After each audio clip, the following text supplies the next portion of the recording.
Hello hello hello hello, कैसे हो मेरे अर्जुनाज? कैसी चल रही है पढ़ाई लिखाई? Good evening, good evening, good evening सबको। हाँ भाई, सभी छोटे भाई बहनों को सबको ढेर सारा प्यार। कैसी चल रही है पढ़ाई लिखाई? बहुत बढ़िया। आवाज़ भाई बुलंद है यार, क्या बात कर रहे हो? तो बस अपने मोबाइल का आवाज़ आवाज़ बढ़ा लिया करो। यस। आज मैच है? अच्छा हाँ, मैच भी है 7:30 से। कोई नहीं, हमारी क्लास 8 बजे तक ख़त्म हो जाएगी, तब तक मैच अपना बाद में देख लेंगे यार। अब तो सैटरडे संडे आपकी ऑलमोस्ट छुट्टी ही रहती है, एक बॉटनी की क्लास होती है, उसके अलावा तो छुट्टी ही रहती है। तो कर लो भाई। ठीक है। सब लोगों को ढेर सारा good good evening, good evening. ठीक है। कैसे चल रहा है एटॉमिक स्ट्रक्चर? कैसा चल रहा है फटाफट बताना। एटॉमिक स्ट्रक्चर में अभी तक सारी सारी सत्संग वाला पोर्शन आज फिनिश हो चुका है, तो सत्संग वाले पोर्शन तक कैसा चल रहा है सब कुछ? कैसा चल रहा है बता सकते हो? कैसा चल रहा है बता सकते हो? लास्ट 2 क्लासेस में हमने सत्संग सुना है, और मैंने आपको बहुत अच्छा सत्संग सुनाने की कोशिश करी है। मैंने बहुत अच्छा सत्संग सुनाने की कोशिश करी है आप लोगों को। मैंने ये बताया कि हाँ भाई, कैसे कैसे चीज़ें हो सकती हैं, किस तरह की चीज़ें हमने देखा था उस टाइम पे, क्या क्या देखना शुरू किया था। अलग अलग टाइप के एक्सपेरिमेंट्स देखे थे। बढ़िया, बहुत बढ़िया। बैकलॉग हो गया है, मूल कॉन्सेप्ट का बैकलॉग की टेंशन मत लो। आज 7:30 पे अपनी ये वाली क्लास को थोड़ा रोकेंगे और कॉन्सेंट्रेशन टर्म्स को रिवाइज करेंगे, बिकॉज संडे वाले पेपर में कॉन्सेंट्रेशन टर्म्स आ रहा होगा। कॉन्सेंट्रेशन टर्म्स आ रहा होगा। चलो भाई, तो जल्दी से जल्दी ये चैप्टर में अपने पास आगे बढ़ते हैं और देखते हैं क्या क्या हो सकता है। आगे देखते हैं क्या क्या हो सकता है। हमारे पास सबसे बेहतरीन गेम है, सबसे बेहतरीन गेम है कि जो पढ़ो आज, जो पढ़ोगे कल पूछा जाएगा, कल जो पढ़ोगे परसों पूछा जाएगा। तो बेटा इस गेम में पार्टिसिपेट करने के लिए सबसे पहले शानदार तरीके से एक साथ आ जाते हैं, बात करते हैं क्या क्या होता है। सर क्या होता है? हमारे सामने है सस्ता वाला केवीडी और कौन बनेगा डॉक्टर में आप सभी का स्वागत है, जिसमें आपके सामने होंगे कुछ क्वेश्चंस जिनको आप फटाफट पोल करके बता सकते हो कौन बनेगा डॉक्टर। ये गेम हमारा काफी अपने पास काफी, हाँ मतलब काफी पॉपुलर हो चुका है अपने बैच में। तो पेन एंड पेज लेके तैयार हो जाओ, पोल्स करने के लिए तैयार हो जाओ, क्योंकि कल की क्लास जिसने भी अटेंड करी है वो फटाफट आंसर दे सकता है। कल की क्लास, लास्ट 2 क्लासेस में एटॉमिक स्ट्रक्चर, बेटा देखो मूल कॉन्सेप्ट अच्छा चैप्टर है, उसमें कहीं कहीं हो सकता है बहुत सारे लोगों को दिक्कत आ रही होगी या बहुत सारे लोगों को प्रैक्टिस की ज्यादा जरूरत पड़ती है, लेकिन हाँ इस चैप्टर में उतनी दिक्कत नहीं आनी चाहिए, क्योंकि यहाँ थ्योरी भी है, यहाँ अपने पास क्या है, यहाँ पे अपने पास क्वेश्चंस भी हैं, थ्योरी प्लस न्यूमेरिकल्स भी हैं। तो ट्राई करते हैं। सबसे पहले क्वेश्चन स्टार्ट करते हैं केबीसी का, और वो क्या है? वो है अपने पास पहला क्वेश्चन। देखना एक बार, फर्स्ट क्वेश्चन सब लोग पोल पे आंसर बता सकते हो। फर्स्ट क्वेश्चन का देख लो, फर्स्ट क्वेश्चन का आंसर सब लोग पोल से आंसर बता सकते हो। क्या होगा? क्या होगा? Which of the following property of an atom could be explained correctly by Thomson model of atom? क्या एक्सप्लेन करता है थॉमसन मॉडल? क्या एक्सप्लेन करता है थॉमसन मॉडल? क्या एक्सप्लेन करता है थॉमसन मॉडल? ये देख लो कैसे एक्सप्लेन करता है, ये देख लेना। ठीक है, क्या एक्सप्लेन करता है ये देख लो। क्या होगा? क्या होगा? जिन लोगों को पोल नहीं आ रहा कोई बात नहीं, आप क्या कर सकते हो, आप बता सकते हो, कमेंट सेक्शन में भी बता सकते हो। थॉमसन मॉडल क्या था? सर थॉमसन मॉडल में स्टेबिलिटी ऑफ एटम की तो बात की ही नहीं गई थी। थॉमसन मॉडल का यही तो ड्रॉबैक था कि स्टेबिलिटी के बारे में तो कुछ बताया ही नहीं गया। Position of electron, proton, neutrons, बेटा ये तो रदरफोर्ड ने नहीं बताया, थॉमसन कहां बता पाएगा। तीसरी बात, स्पेक्ट्रा ऑफ हाइड्रोजन एटम, ये तो नाम सुना सुना भी नहीं है। थॉमसन ने एक बात बोली थी कि सर जितना पॉजिटिव होगा उतना ही क्या हो जाएगा, नेगेटिव हो जाएगा। तो मेरा करेक्ट आंसर क्या आएगा? मेरा करेक्ट आंसर क्या आएगा? ए आएगा। मेरा करेक्ट आंसर क्या आएगा? ए आएगा। तो देखते हैं भैया कौन कौन है। ए में 41% जनता सही गेस कर गई है। कुछ लोग थोड़े थोड़े बट गए हैं बी सी डी के अंदर। भैया थोड़ा कोशिश ज्यादा अच्छे से करो, कोशिश थोड़ी अच्छे से करो भाई, जितना हो सकता है, जितना हो सकता है। क्या बात है, सैयद जमीर मुश्ताक, दिव्यांशु राठी, आयुष यादव, अर्नव, आर्यन तिवारी, अरहम। ठीक है, बहुत बढ़िया, बहुत बढ़िया भाई, बहुत बढ़िया। ये क्वेश्चन, अगला क्वेश्चन फिर से आपके सामने। पोल में थोड़ा टाइम लगता है, किसी का नहीं आ रहा कमेंट सेक्शन में भी बता सकते हो। जाते जाते बस कमेंट करके चले जाया करो कि सर इतना सही हुआ, इतना गलत हुआ। अच्छा ठीक है, मैं थोड़ा टाइम दे देता हूं। ठीक है, ज्यादा टाइम दे देता हूं। ओके, टाइम दे देता हूं। क्या होगा ये देख लेना अपने पास। अगला क्वेश्चन देखना, अगला क्वेश्चन देखना, अगला क्वेश्चन देखना। The fraction of volume occupied by the nucleus with respect to volume of an atom, with respect to volume of atom, क्या होगा? क्या होगा? क्या होगा इस क्वेश्चन का आंसर। कल भी हमने किया हुआ है, कल भी हमने कर रखा है इसको, तो इसको हम लोग देख सकते हैं क्या, इसको हम लोग देख सकते हैं क्या, क्या होगा the fraction of volume occupied by the nucleus with respect to total volume of an atom, to total volume of an atom, क्या होगा, क्या होगा, क्या आंसर होगा। कल हमने सीधा सीधा इसका रिजल्ट भी निकाला था कि volume of nucleus divided by volume of atom करने जाएंगे तो शायद हमें कुछ मिला था, हमें कुछ मिला था, कौन सा ऑप्शन मिला था देख लो अपने पास। इसके बारे में बात करेंगे, 4/3 पाई रेडियस ऑफ न्यूक्लियस का ये क्या हो जाएगा, क्यूब हो जाएगा, divide by 4/3 pi radius of atom का ये क्या होगा, क्यूब होगा।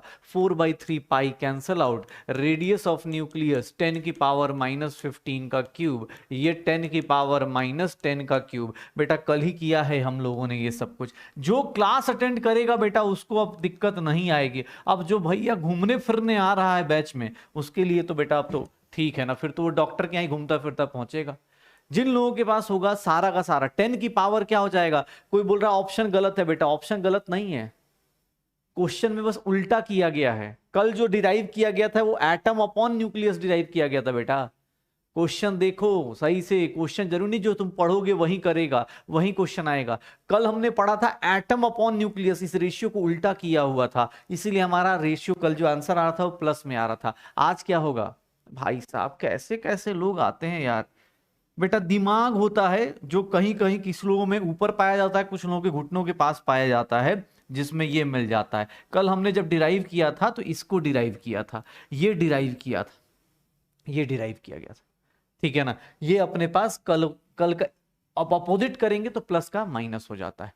ओके हाँ भाई, चलो देख लेते हैं कौन कौन सही आंसर है। मेरा करेक्ट आंसर क्या है, ए है। ए का आंसर देखोगे तो क्या हो जाएगा, ए आंसर। क्या बात है यार, अच्छा वो स्पैमर था क्या, अच्छा स्पैमर था, ओके ओके। मुझे लगा कोई सही में ऐसे बोल रहा है कि ऐसा बच्चा, भाई देख डॉक्टर बनने आया तो कुछ तो पढ़ेगा कुछ करेगा, ठीक है। स्पैमर था तो चलेगा, कोई दिक्कत नहीं। लेकिन हाँ पढ़ने वाले बच्चे को अगर तुझे ये लगता है कि ये कैसे आया माइनस का प्लस, भाई ये देख ले स्लो, इसमें क्या स्लो पढ़ाऊं बेटा, ये तो क्वेश्चन है, पढ़ाया तो भी है ही नहीं, ठीक है। हाँ अच्छा एक बोल रहा है कि हाँ सर अपने पास दिमाग हमें पता ही नहीं था कहाँ होता है। चलो बढ़िया, बायो में जाके पढ़ना पता चलता है कुछ, स्पेशली अच्छी जगह पे, ठीक है। देख लो अगला क्वेश्चन, देखो भाई अगला क्वेश्चन कौन सा है केबीडी में अपने पास। अगला क्वेश्चन देखना सर, ये फिर से बहुत छोटा सा और बहुत अच्छा सा क्वेश्चन है। गोल्ड सीट को बम्बार्ड कर रहे किससे, bombarded by beam of alpha particle, इसको हम लोग बम्बार्ड कर रहे हैं, which gets deflected whereas most go straight. ये स्ट्रेट वाला बात क्या बताना चाह रहा है, ये देख लो अपने पास, स्ट्रेट वाली बात क्या बताना चाह रहा है, ये देख लो क्या होगा इसका आंसर। इसका आंसर क्या होगा, इसका आंसर क्या होगा बेटा, अपना अपना रैंक मत बताओ, बेटर है क्वेश्चंस करो, क्वेश्चंस करो। देखो when a gold sheet is bombarded by beam of alpha particle, only few of them get deflected whereas most go straight undeflected, this is because, क्यों ऐसा हो रहा है सर, न्यूट्रॉन्स के पास कोई इफेक्ट नहीं होता, क्या बात कर रहा है यार। Force of attraction by the opposite charge is not sufficient, कैसी बातें कर रहा है। The force of repulsion acting on the fast wave is very small, नहीं। क्या होगा, न्यूक्लियस का वॉल्यूम क्या है, बहुत छोटा होगा। न्यूक्लियस का वॉल्यूम क्या होगा, बहुत छोटा हो जाता है एज कंपेयर टू एटम, इसीलिए बिना किसी डेविएशन के लोग पास कर जाते हैं, क्योंकि most of the space atom का क्या रहता है, एम्प्टी रहता है। Most of the space atom का क्या रहता है, एम्प्टी रहता है। तो ये ध्यान रखना कि मोस्ट ऑफ द स्पेस क्या रहेगा, एम्प्टी, और न्यूक्लियस का वॉल्यूम बहुत छोटा होता है एज कंपेयर टू एटम।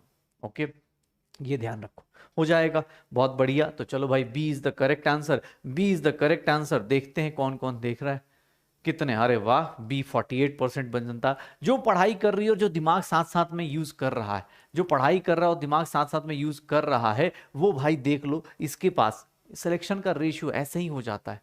गलत हो गया ये इंपॉर्टेंट नहीं है भाई, गलत हो गया ये इंपॉर्टेंट नहीं है, ठीक है। लेकिन हाँ आप गलतियों से सीखो कि हाँ यार मैंने ये गलत सोचा, ये गलत सोचा, ये गलत सोचा। आप ऑप्शन से एलिमिनेट करो कि यार ये ऑप्शन ऐसे ही दिया हुआ है, कोई लॉजिक नहीं होता है, ठीक है। कॉन्फिडेंस बेटा एक दिन में तो आता नहीं, कॉन्फिडेंस मार्केट में मिलता नहीं है, ठीक है ना। बस इसलिए बोलते हैं कि प्रैक्टिस ज्यादा से ज्यादा कीजिए ताकि कॉन्फिडेंस आए, ठीक है ना। टाइम दिया करो बेटा, इसके लिए ज्यादा टाइम दे नहीं सकते ना, फिर तुम 8:30 बजे चार, हम तो नहीं बोलते बेटा टाइम दे दो, फिर तुम क्या करते हो, सर जल्दी जल्दी क्लास एंड कर दो, 7:30 के बाद ही मैसेज आने शुरू होते हैं, सर जल्दी क्लास एंड करो, जल्दी क्लास एंड करो। तो बेटा दोनों जगह क्वेश्चंस भी करने हैं तो थोड़ा टाइम के साथ करो। ओके, देखो नेक्स्ट क्वेश्चन देखना हम लोगों के पास, नेक्स्ट क्वेश्चन देखना क्या है, कौन बनेगा डॉक्टर में। विच of the following is not a conclusion of Rutherford's atomic model, कौन सा कंक्लूजन नहीं है रदरफोर्ड एटॉमिक मॉडल का, नहीं है, ध्यान रखना, not a conclusion of this. जिसने भी कल के नोट्स किए हैं, चीजें करी हैं, उनको सारी चीजें बहुत आसान सी होंगी। चलो भाई टाइम थोड़ा दे देता हूं यार, पता चला कि सर टाइम कम दिया है, जल्दी। अच्छा क्वेश्चन अब देख रहे हैं, थोड़ा थोड़ा कर सकते हैं, क्या होगा, नॉट एन कंक्लूजन ऑफ, कौन सा कंक्लूजन नहीं होगा, कौन सा कंक्लूजन नहीं होगा, not an conclusion of this.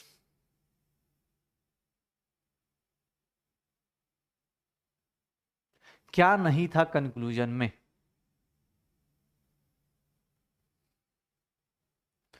क्या होगा।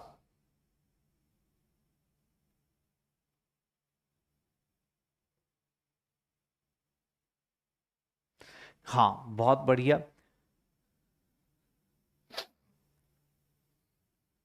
याद करो, कल के क्लास के नोट्स को याद करोगे, याद आ जाएगा।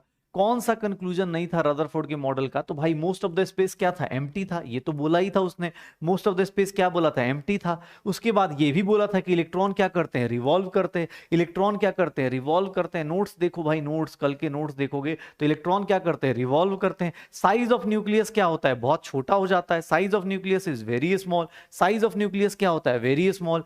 लेकिन ये बात कहां पे अपने पास, नहीं यार, नहीं नहीं नहीं नहीं नहीं नहीं नहीं नहीं नहीं।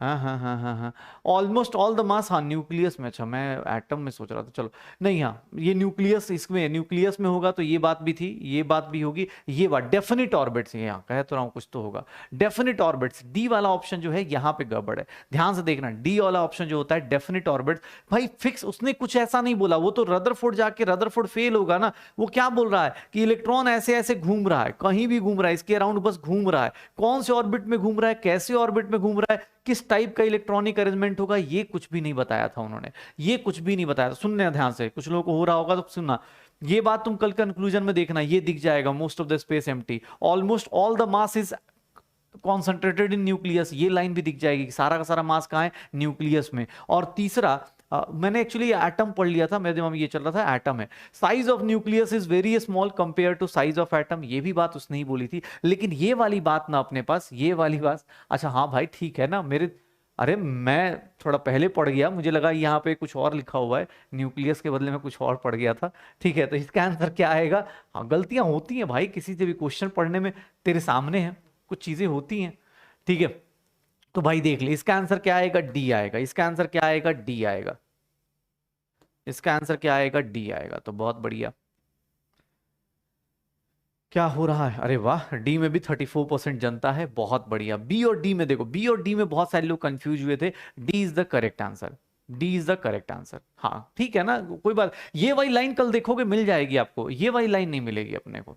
ओके, क्या है, चलो बढ़िया बढ़िया। अगला क्वेश्चन देखना बेटा, अगला क्वेश्चन देखना, इस क्वेश्चन का आंसर क्या आएगा, इस क्वेश्चन का आंसर क्या आएगा। न्यूट्रॉन जो होता है वो फंडामेंटल पार्टिकल है, न्यूट्रॉन जो है वो फंडामेंटल पार्टिकल है, न्यूट्रॉन जो है वो फंडामेंटल पार्टिकल है। और न्यूट्रॉन का फंडामेंटल पार्टिकल का जो नेचर है, उसका क्या चार्ज होता है, क्या चार्ज होता है और कैसा होता है, देख लो।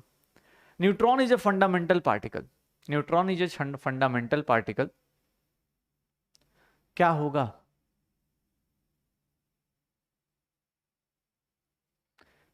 कितना आएगा आंसर, क्या होगा। न्यूट्रॉन के ऊपर मास कितना होता है, 1, लेकिन चार्ज होता है क्या, चार्ज होता है क्या, पहली बात तो यहीं पे कैंसिल आउट कर दो, ये देखो चार्ज कितना लिख रहा है -1, चार्ज कितना होता है +1। एक बोल रहा है चार्ज भी जीरो और मास भी जीरो। भाई क्या बात कर रहे हो, आंसर क्या आना शुरू हो जाएगा, आंसर क्या आना शुरू हो जाएगा बी। न्यूट्रॉन का मास प्रोटॉन के इक्वल था। भाई क्या बात कर रहे हो, जीरो मास किसका लेते हैं, इलेक्ट्रॉन का लेते हैं। प्रोटॉन और न्यूट्रॉन्स का मास तो एक दूसरे के बराबर ही था ना। तो भाई क्या हो जाएगा, इसका आंसर क्या हो जाएगा, बी हो जाएगा। इसका आंसर क्या हो जाएगा, बी हो जाएगा। देखते हैं भैया, क्या बात है यार, बहुत बढ़िया। इजी क्वेश्चन, देखो इजी क्वेश्चन में परसेंटेज बढ़ता हुआ दिख रहा है, इसका मतलब क्या है, सब लोग उतने अच्छे से रिवीजन थोड़ा सा और बढ़ाओगे। इजी क्वेश्चन पूरे एग्जाम में सब लोग कर लेते हैं, 20 लाख लोग देते हैं, 20 लाख के करीब लोग एग्जाम दे रहे, तो 20 लाख में से सर 15-16 लाख लोग तो इजी क्वेश्चन कर ही लेंगे ना। तो आपको क्या करना है, जो अच्छे क्वेश्चन आते हैं उससे सीखना है, और सीखते सीखते 1 यूनिट का मतलब क्या होता है भाई, 1 AMU की बात कर रहा है। 1 यूनिट मतलब 1 एटॉमिक मास यूनिट, 1 AMU का मतलब 1 एटॉमिक मास यूनिट, ठीक है ना। 1 AMU मतलब 1 एटॉमिक मास यूनिट। तो ये मेरा करेक्ट आंसर हो जाएगा। बहुत बढ़िया, ये मेरा करेक्ट आंसर हो जाएगा। चलो भाई अगला क्वेश्चन देखते हैं, अगला क्वेश्चन क्या बोलता है। Radius of nucleus, radius of nucleus, radius of nucleus क्या है, is approximately dash times smaller than the radius of atom, dash times smaller than the radius of atom. ये देख लो अपने पास, radius, ratio of radius of nucleus कितना छोटा होगा एज कंपेयर टू, क्या होगा, क्या होगा, क्या होगा, कितना छोटा होगा। रेडियस ऑफ न्यूक्लियस सबने कर रखा है कि रेडियस ऑफ न्यूक्लियस क्या होता है सर, 10 की power -15। What is radius of atom, radius of atom is 10 की पावर -10। बेटा ये सब कुछ हमने कल रिजल्ट लिखा हुआ था, ये सारा रिजल्ट हमने लिख रखा था। 10 की पावर -15 अपॉन 10 की पावर -10 क्या हो जाएगा, 10 की पावर -5। मतलब रेडियस ऑफ न्यूक्लियस जो होता है वो क्या हो जाता है, रेडियस ऑफ एटम का कितना पोर्शन होता है सर, कितना पोर्शन, 10 की पावर 5, मतलब 10 की पावर 5 1 लाख छोटा हो जाता है। कितना छोटा हो जाता है, 1 लाख छोटा हो जाता है। 10 की पावर 5 छोटा हो जाएगा ना, ये देख लो ना अपने पास, 10 की power -5 times radius of atom, और 10 की पावर -5 को क्या लिख सकते हो भैया, नीचे आएगा तो 10 की पावर 5 हो जाएगा, 0 0 0। तो आंसर क्या आ जाएगा, आंसर क्या आ जाएगा, ए आंसर आ जाएगा। आंसर क्या आ जाएगा, ए आंसर आ जाएगा।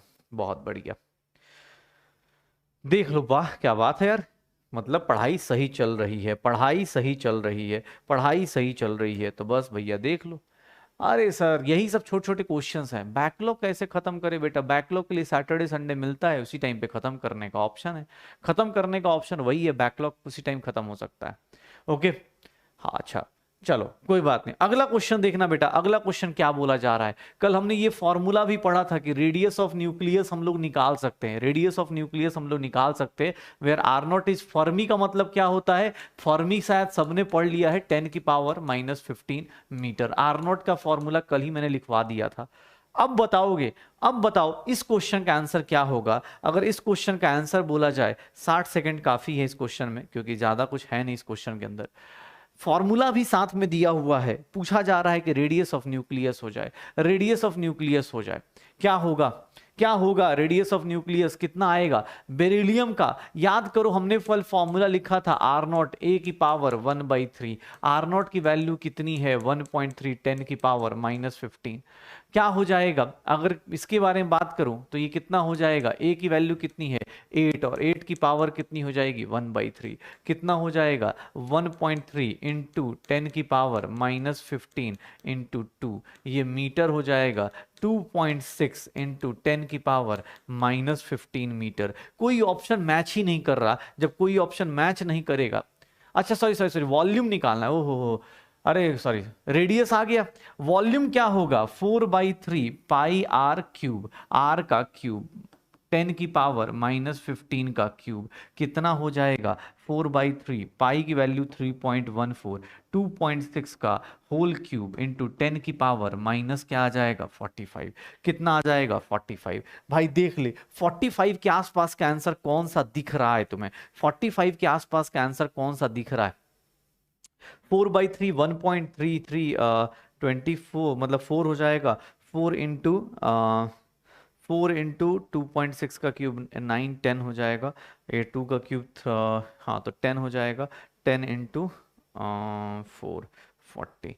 इसमें आंसर क्या आ जाएगा? कोई भी करेक्ट आंसर नहीं आएगा, कोई भी करेक्ट आंसर नहीं आएगा। जहां तक मैं कैलकुलेट करके देख सकता हूं तो मुझे लग रहा है कोई भी करेक्ट आंसर नहीं आएगा। करेक्ट आंसर कोई भी नहीं आएगा। मैं एक मिनट बस करेक्ट आंसर, क्योंकि सारे के सारे ऑप्शंस तो देखोगे 2.6, इसकी वैल्यू जो आएगी 17.576 इंटू 3.14 इंटू 4 डिवाइड बाई 3, इसका पूरा का पूरा जो आंसर आएगा वो आ जाएगा 73 इंटू 10 की पावर 73 इंटू 10 की पावर 73 इंटू 10 की पावर -45। तो बेटा एग्जैक्ट आंसर देखोगे, एग्जैक्ट आंसर देखोगे तो कोई भी आंसर मैच नहीं करेगा। 73 होगा, 7 नहीं होगा, 7 नहीं होगा। कैलकुलेशन में मिस्टेक कर रहे हो सब लोग। देखो पूरा का पूरा कैलकुलेशन इसलिए नहीं करना था क्योंकि देख भाई पूरा का पूरा मैंने इसलिए चेक किया क्योंकि देखो 2.6 का क्यूब करोगे, ये 2.6 का क्यूब, 2 का क्यूब कितना होता है? 2 का क्यूब कितना होता है? 8 होता है। 2 का क्यूब कितना होता है? 8 होता है। तो भैया 8 हो गया इनटू अपने पास 8 से बड़ा ही होगा, और इसको पूरा राउंड ऑफ करके देखोगे तो राउंड ऑफ करके हमारा वैल्यू बड़ा आ रहा था, इसीलिए मेरा आंसर क्या होगा? डी होगा। तो D is the correct answer. क्या होगा रिजल्ट देखते हैं। बहुत सारे लोग गलत हुए होंगे। अच्छा तब भी अरे वाह 24-25% लोग हैं, डी वाले लोग हैं 25% वाले। बहुत बढ़िया, बहुत बढ़िया। हाँ भाई बहुत बढ़िया। एक चीज बताओ, वॉल्यूम निकालना था ना बेटा, रेडियस थोड़ी ना निकालना था। रेडियस निकाल दिया, उसके क्या करोगे? वॉल्यूम ऑफ न्यूक्लियस निकालना है। तो वॉल्यूम ऑफ न्यूक्लियस क्या होगा? 4/3 पाई आर क्यूब होगा ना, तो आर क्यूब कर लो। ठीक है, क्यूबिक सेंटीमीटर में दिया है। अरे हाँ यार ये बंदे ने तो सही बोला, सेंटीमीटर में दिया है। एक मिनट रुक जा रुक जा रुक जा, 10 की पावर -13 सेंटीमीटर आ जाएगा। रुको मैं चेक कर ही लेता हूँ। भाई सही बोल रहा है, वो सेंटीमीटर में दिया है, हमने देखा नहीं। ये देखना अपने पास वॉल्यूम ऑफ न्यूक्लियस निकालना है, तो volume of nucleus centimetre, CC मतलब सेंटीमीटर क्यूब। तो ये देख लो अपने पास 4/3 पाई आर, आर की वैल्यू 2.6 का क्यूब इंटू 10 की पावर -39 हो जाएगा। क्यूब करेंगे तो 39 हो जाएगा। इसकी वैल्यू कैलकुलेट करी थी हम लोगों ने तो 78 आ गई थी, इंटू 10 की पावर -39 सेंटीमीटर क्यूब, सीसी लिख देते हैं। तो ये 7.8 इंटू 10 की पावर -38 सेंटीमीटर क्यूब होगा। ये आंसर आएगा यार, सही आंसर। किसी ने बहुत बढ़िया बेटा, क्या बात है यार। क्लास में देखो यही होता है, क्लास में अपने पास भाई, क्लास में देखो ये चीजें होती हैं। हाँ देख ये क्या होता है भाई, देख कुछ कुछ चीजें ना आपको, देखो टीचर्स के पास भी, अब जैसे मेरा दिमाग नहीं जा रहा था सेंटीमीटर क्यूब में कि हाँ सीसी का मतलब, मैं सोचा था अच्छा सब कुछ उसी में दिया हुआ है, सेंटीमीटर क्यूब में क्या हो जाएगा? ये वाला आंसर आ जाएगा। तो ए इज द करेक्ट आंसर। ठीक है, हाँ ठीक है, ए इज द करेक्ट आंसर। हाँ सर गलत कर दिया आपने, बताओ कितनी बेइज्जती की बात है। नहीं बेटा हम इज्जत पे लेते ही नहीं है, क्योंकि सीधी सी बात है ना यार, तुम सामने होते हो, तुमसे ये गलतियां हो सकती हैं, कभी भी हो सकती हैं। ठीक है, हाँ क्वेश्चन में क्यों, क्योंकि सर मीटर इसलिए नहीं लेना था क्योंकि आंसर में ये सीसी का मतलब क्या है? सेंटीमीटर क्यूब है। तो सेंटीमीटर क्यूब को हम लोग क्या लिख देते हैं शॉर्टकट में? सीसी। हम लोग जो सॉल्व कर रहे थे वो मीटर में सॉल्व कर रहे थे, यहां पे किस में लेना था? सेंटीमीटर में। मल्टीप्लाई कर दो 100 से, हो जाएगा। चलो बढ़िया। अगला क्वेश्चन देखना, अगला क्वेश्चन देखो अपने पास क्या आ रहा है, और अगला क्वेश्चन देखो क्या होता है। With the following models are not the same as Thomson model. कौन सा थॉमसन मॉडल के बराबर नहीं है? कौन सा मॉडल थॉमसन मॉडल के बराबर नहीं होगा? जल्दी से जल्दी इसका आंसर बताया जाए, जल्दी से जल्दी इसका आंसर बताया जाए। Which of the following models are not the same as, which of the following number of, क्या हो जाएगा? क्या होगा जल्दी? बेटा वो 73 था, जहां तक 78 नहीं था, वो 73 था बेटा। ठीक है ना, इसलिए 7.3 होगा, इसलिए राउंड अप में 7 आएगा।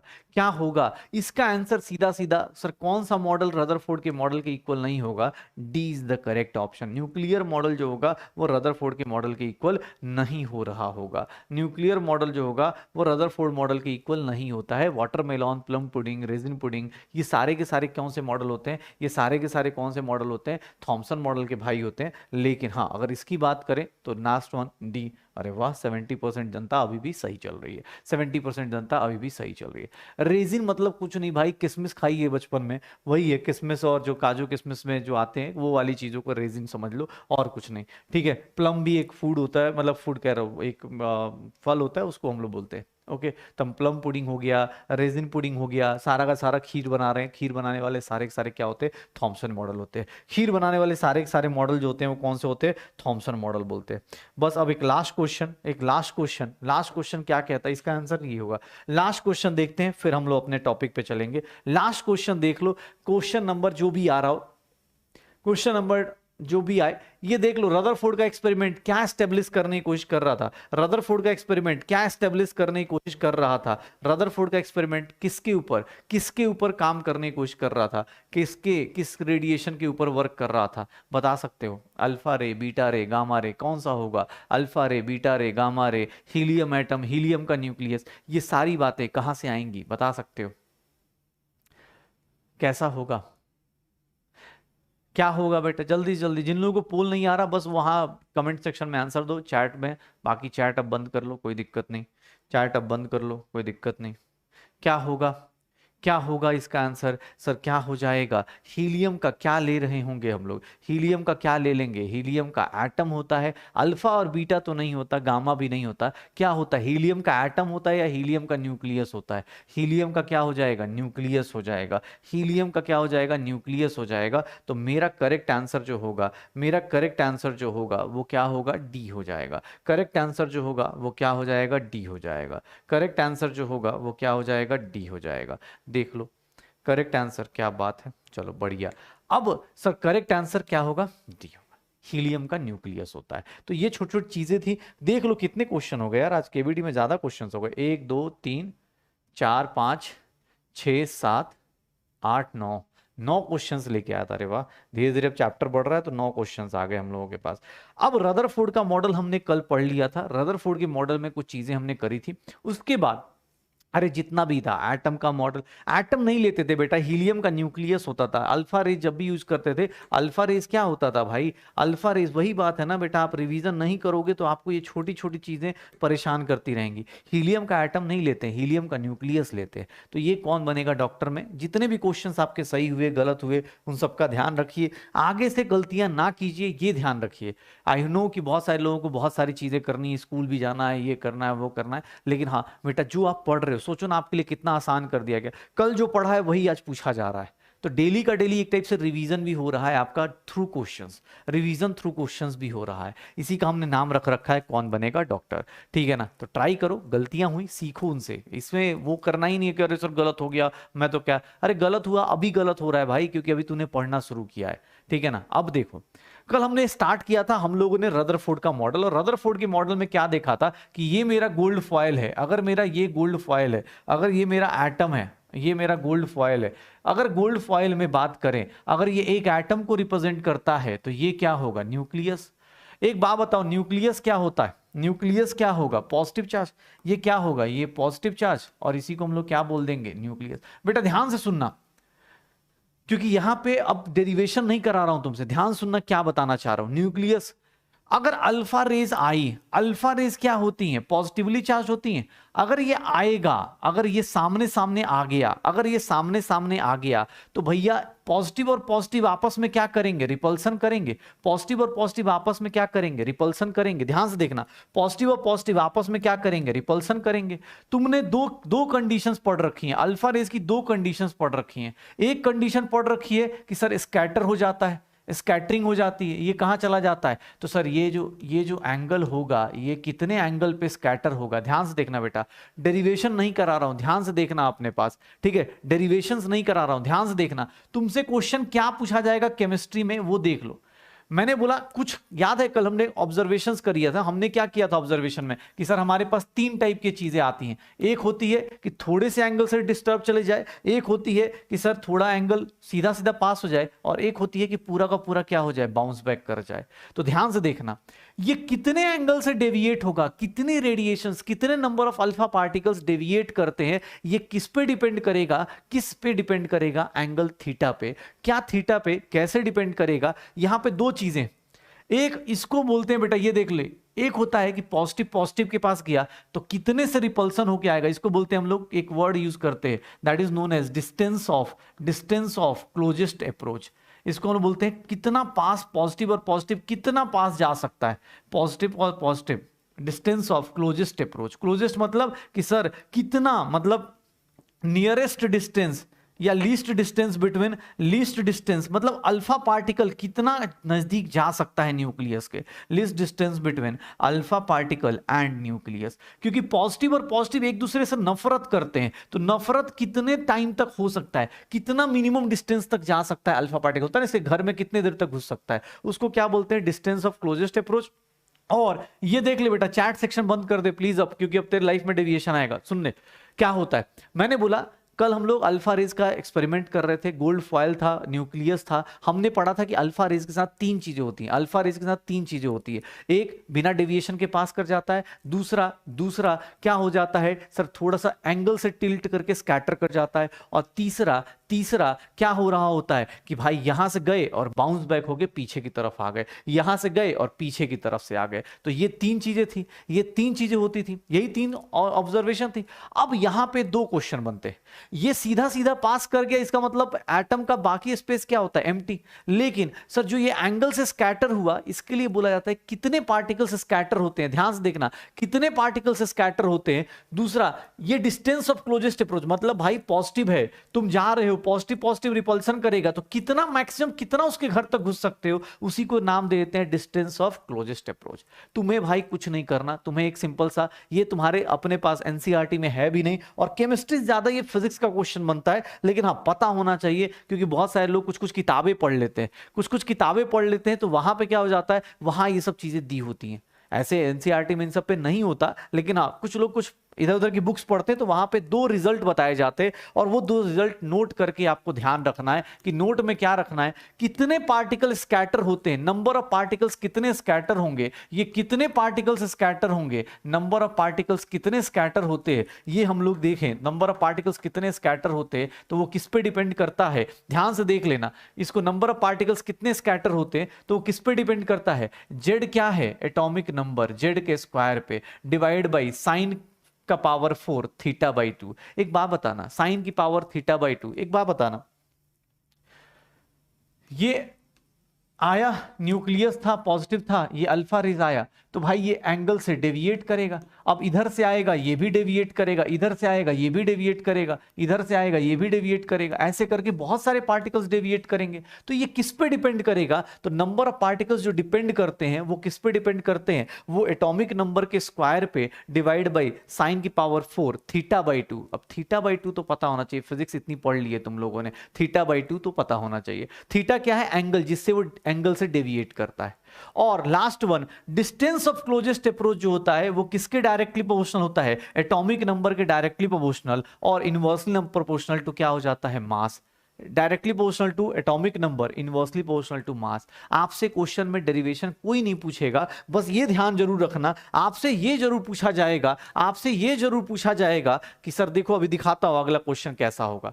अगर आपको सिंपल सा ट्रिक पता है तो आप विद इन सेकंड कर लोगे। डिस्टेंस ऑफ क्लोजेस्ट अप्रोच, भाई डेरिवेशन नहीं करनी है क्योंकि तुम्हें उतनी फिजिक्स आती नहीं है, इसलिए डेरिवेशन नहीं करनी, करने को कर सकते हो। बात ये, हर एक चीज का डेरिवेशन करोगे ना तो फिर सिलेबस रह जाता है, क्योंकि तुम इतनी फिजिक्स अभी जानते ही नहीं ना, और पता ही नहीं है फिजिक्स में कौन सी चीज कहाँ पे होती है, कि कैसे वो काइनेटिक एनर्जी, पोटेंशियल एनर्जी कैसे कन्वर्ट होते हैं, वो सब चीजें नहीं करनी। ठीक है, आप बस हाँ अपने फॉर्मूला शीट में इसको ऐड कर सकते हो कि रदरफोर्ड के अंदर अगर न्यूमेरिकल्स आएगा, आज से मैंने बोला भी था कि आज से क्या होगा, न्यूमेरिकल्स आएंगे, आज से क्या होगा, न्यूमेरिकल्स आएंगे, तो न्यूमेरिकल्स में अपने को क्या मिलेगा, यही सब चीजें मिलेंगी कि भाई एट एन एंगल ये होगा, ये होगा, यही होगा अपने पास। अब देखो क्वेश्चन कैसा आएगा, भाई क्वेश्चन बहुत इजी सा होता है, जैसे ये दिखाता हूं, ये दिखाता हूं तुम्हें क्वेश्चन, ये दिखाता हूं तुम्हें क्वेश्चन क्या दिया जाएगा। ये देखो क्वेश्चन क्या दिया जा रहा है कि sir distance of closest approach किसका, जैसे मान लो कल कोई बोल रहा था ना कि सर रदरफोर्ड ने गोल्ड ही क्यों लिया, रदरफोर्ड ने गोल्ड ही क्यों लिया, रदरफोर्ड ने कोई और चीज क्यों नहीं ले लेता, तो उसके लिए एक तरीका होता है। कोई बोले रदरफोर्ड के बदले गोल्ड के बदले कुछ और ले लो, तो उसके लिए रीजन क्या था कि डिस्टेंस ऑफ क्लोजेस्ट अप्रोच किस पे डिपेंड करता है, एटॉमिक नंबर पे। किस पे डिपेंड करता है, एटॉमिक नंबर पे। जिसका एटॉमिक नंबर जितना हाई उतना ज्यादा उसका डिस्टेंस ऑफ क्लोजेस्ट अप्रोच, जिसका मास ज्यादा उसका क्या होगा, डिस्टेंस ऑफ क्लोजेस्ट अप्रोच कम हो जाएगा। तो ये ध्यान रखना, यहां बगल में लिख भी देता हूं same kinetic energy, kinetic energy same रहेगी। तो ये देख लेना अपने पास। यहां देखो जैसे बोला गया कि सर देख लो कॉपर है, सिल्वर है, गोल्ड है, कैल्शियम है, डिस्टेंस ऑफ क्लोजेस्ट अप्रोच किसके डिपेंड करता है, किस पे डिपेंड करता है, क्या आंसर आएगा जल्दी से जल्दी बताओ। डिस्टेंस ऑफ क्लोजेस्ट अप्रोच क्या आएगा, directly proportional to sir Z atomic number के डायरेक्टली प्रोपोर्शनल होगा। किसका मिनिमम निकालना है तो मिनिमम, सबसे मिनिमम किसका आएगा, सबसे मिनिमम किसका आ जाएगा, डी का आ जाएगा। सबसे कम किसका आएगा, डी का आएगा ना। अरे मैक्सिमम आ जाएगा, मैक्सिमम किसका आ जाएगा, सी का आ जाएगा। मैक्सिमम किसका आएगा, सी का आएगा भाई, ये मैक्सिमम होगा। ये क्या होगा, मैक्सिमम होगा। डायरेक्टली प्रोपोर्शनल मतलब मैक्सिमम, और ये क्या हो जाएगा, मिनिमम। तुम एग्जाम हॉल में क्वेश्चन तो पढ़ो, क्या पूछ रहा है, मिनिमम बताओ। तो डिस्टेंस ऑफ क्लोजेस्ट अप्रोच उसका कम होगा जिसका जेड क्या होगा, ज्यादा। सर जेड क्या होगा, कम। ठीक है, हो जाएगा। तो निकालते रहे भाई, ऐसे ऐसे क्वेश्चंस करते रहो। हाँ मिनिमम और मैक्सिमम डिफरेंस है ना। अरे गलती ठीक है ना भाई। देख कुछ चीजें अभी हमारे साथ लिमिटेशन है कि हम तुम्हें फिजिक्स वाली चीजें अभी उस तरह की चीजें नहीं बता सकते कि भाई काइनेटिक एनर्जी, पोटेंशियल एनर्जी, क्योंकि अभी आपने पढ़ा ही नहीं है एनर्जी वाला कॉन्सेप्ट, अभी पढ़ा ही नहीं है फिजिक्स में कि कोई इलेक्ट्रॉन आता है तो उसके अंदर कितनी काइनेटिक एनर्जी होती है, कोई अल्फा पार्टिकल आता है तो उसके अंदर कितनी काइनेटिक एनर्जी होती है। तो इसीलिए आपको डायरेक्ट फॉर्मूला बताया जा रहा है और कुछ भी नहीं है। बाकी अगर जैसे पढ़ लोगे ना बेटा तो ये चैप्टर फिर से रिपीट होगा 12th क्लास की फिजिक्स में।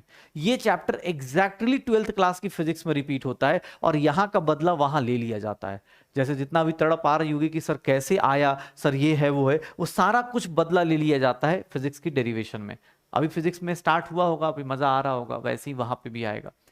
हाँ आपको कुछ नहीं, अरे कुछ नहीं, बस ये दो चीजें याद रखिए, इन्हीं से क्वेश्चन हो जाएगा। केमिस्ट्री का क्वेश्चन इसी से हो जाएगा, एटॉमिक नंबर, एटॉमिक मास से हो जाएगा।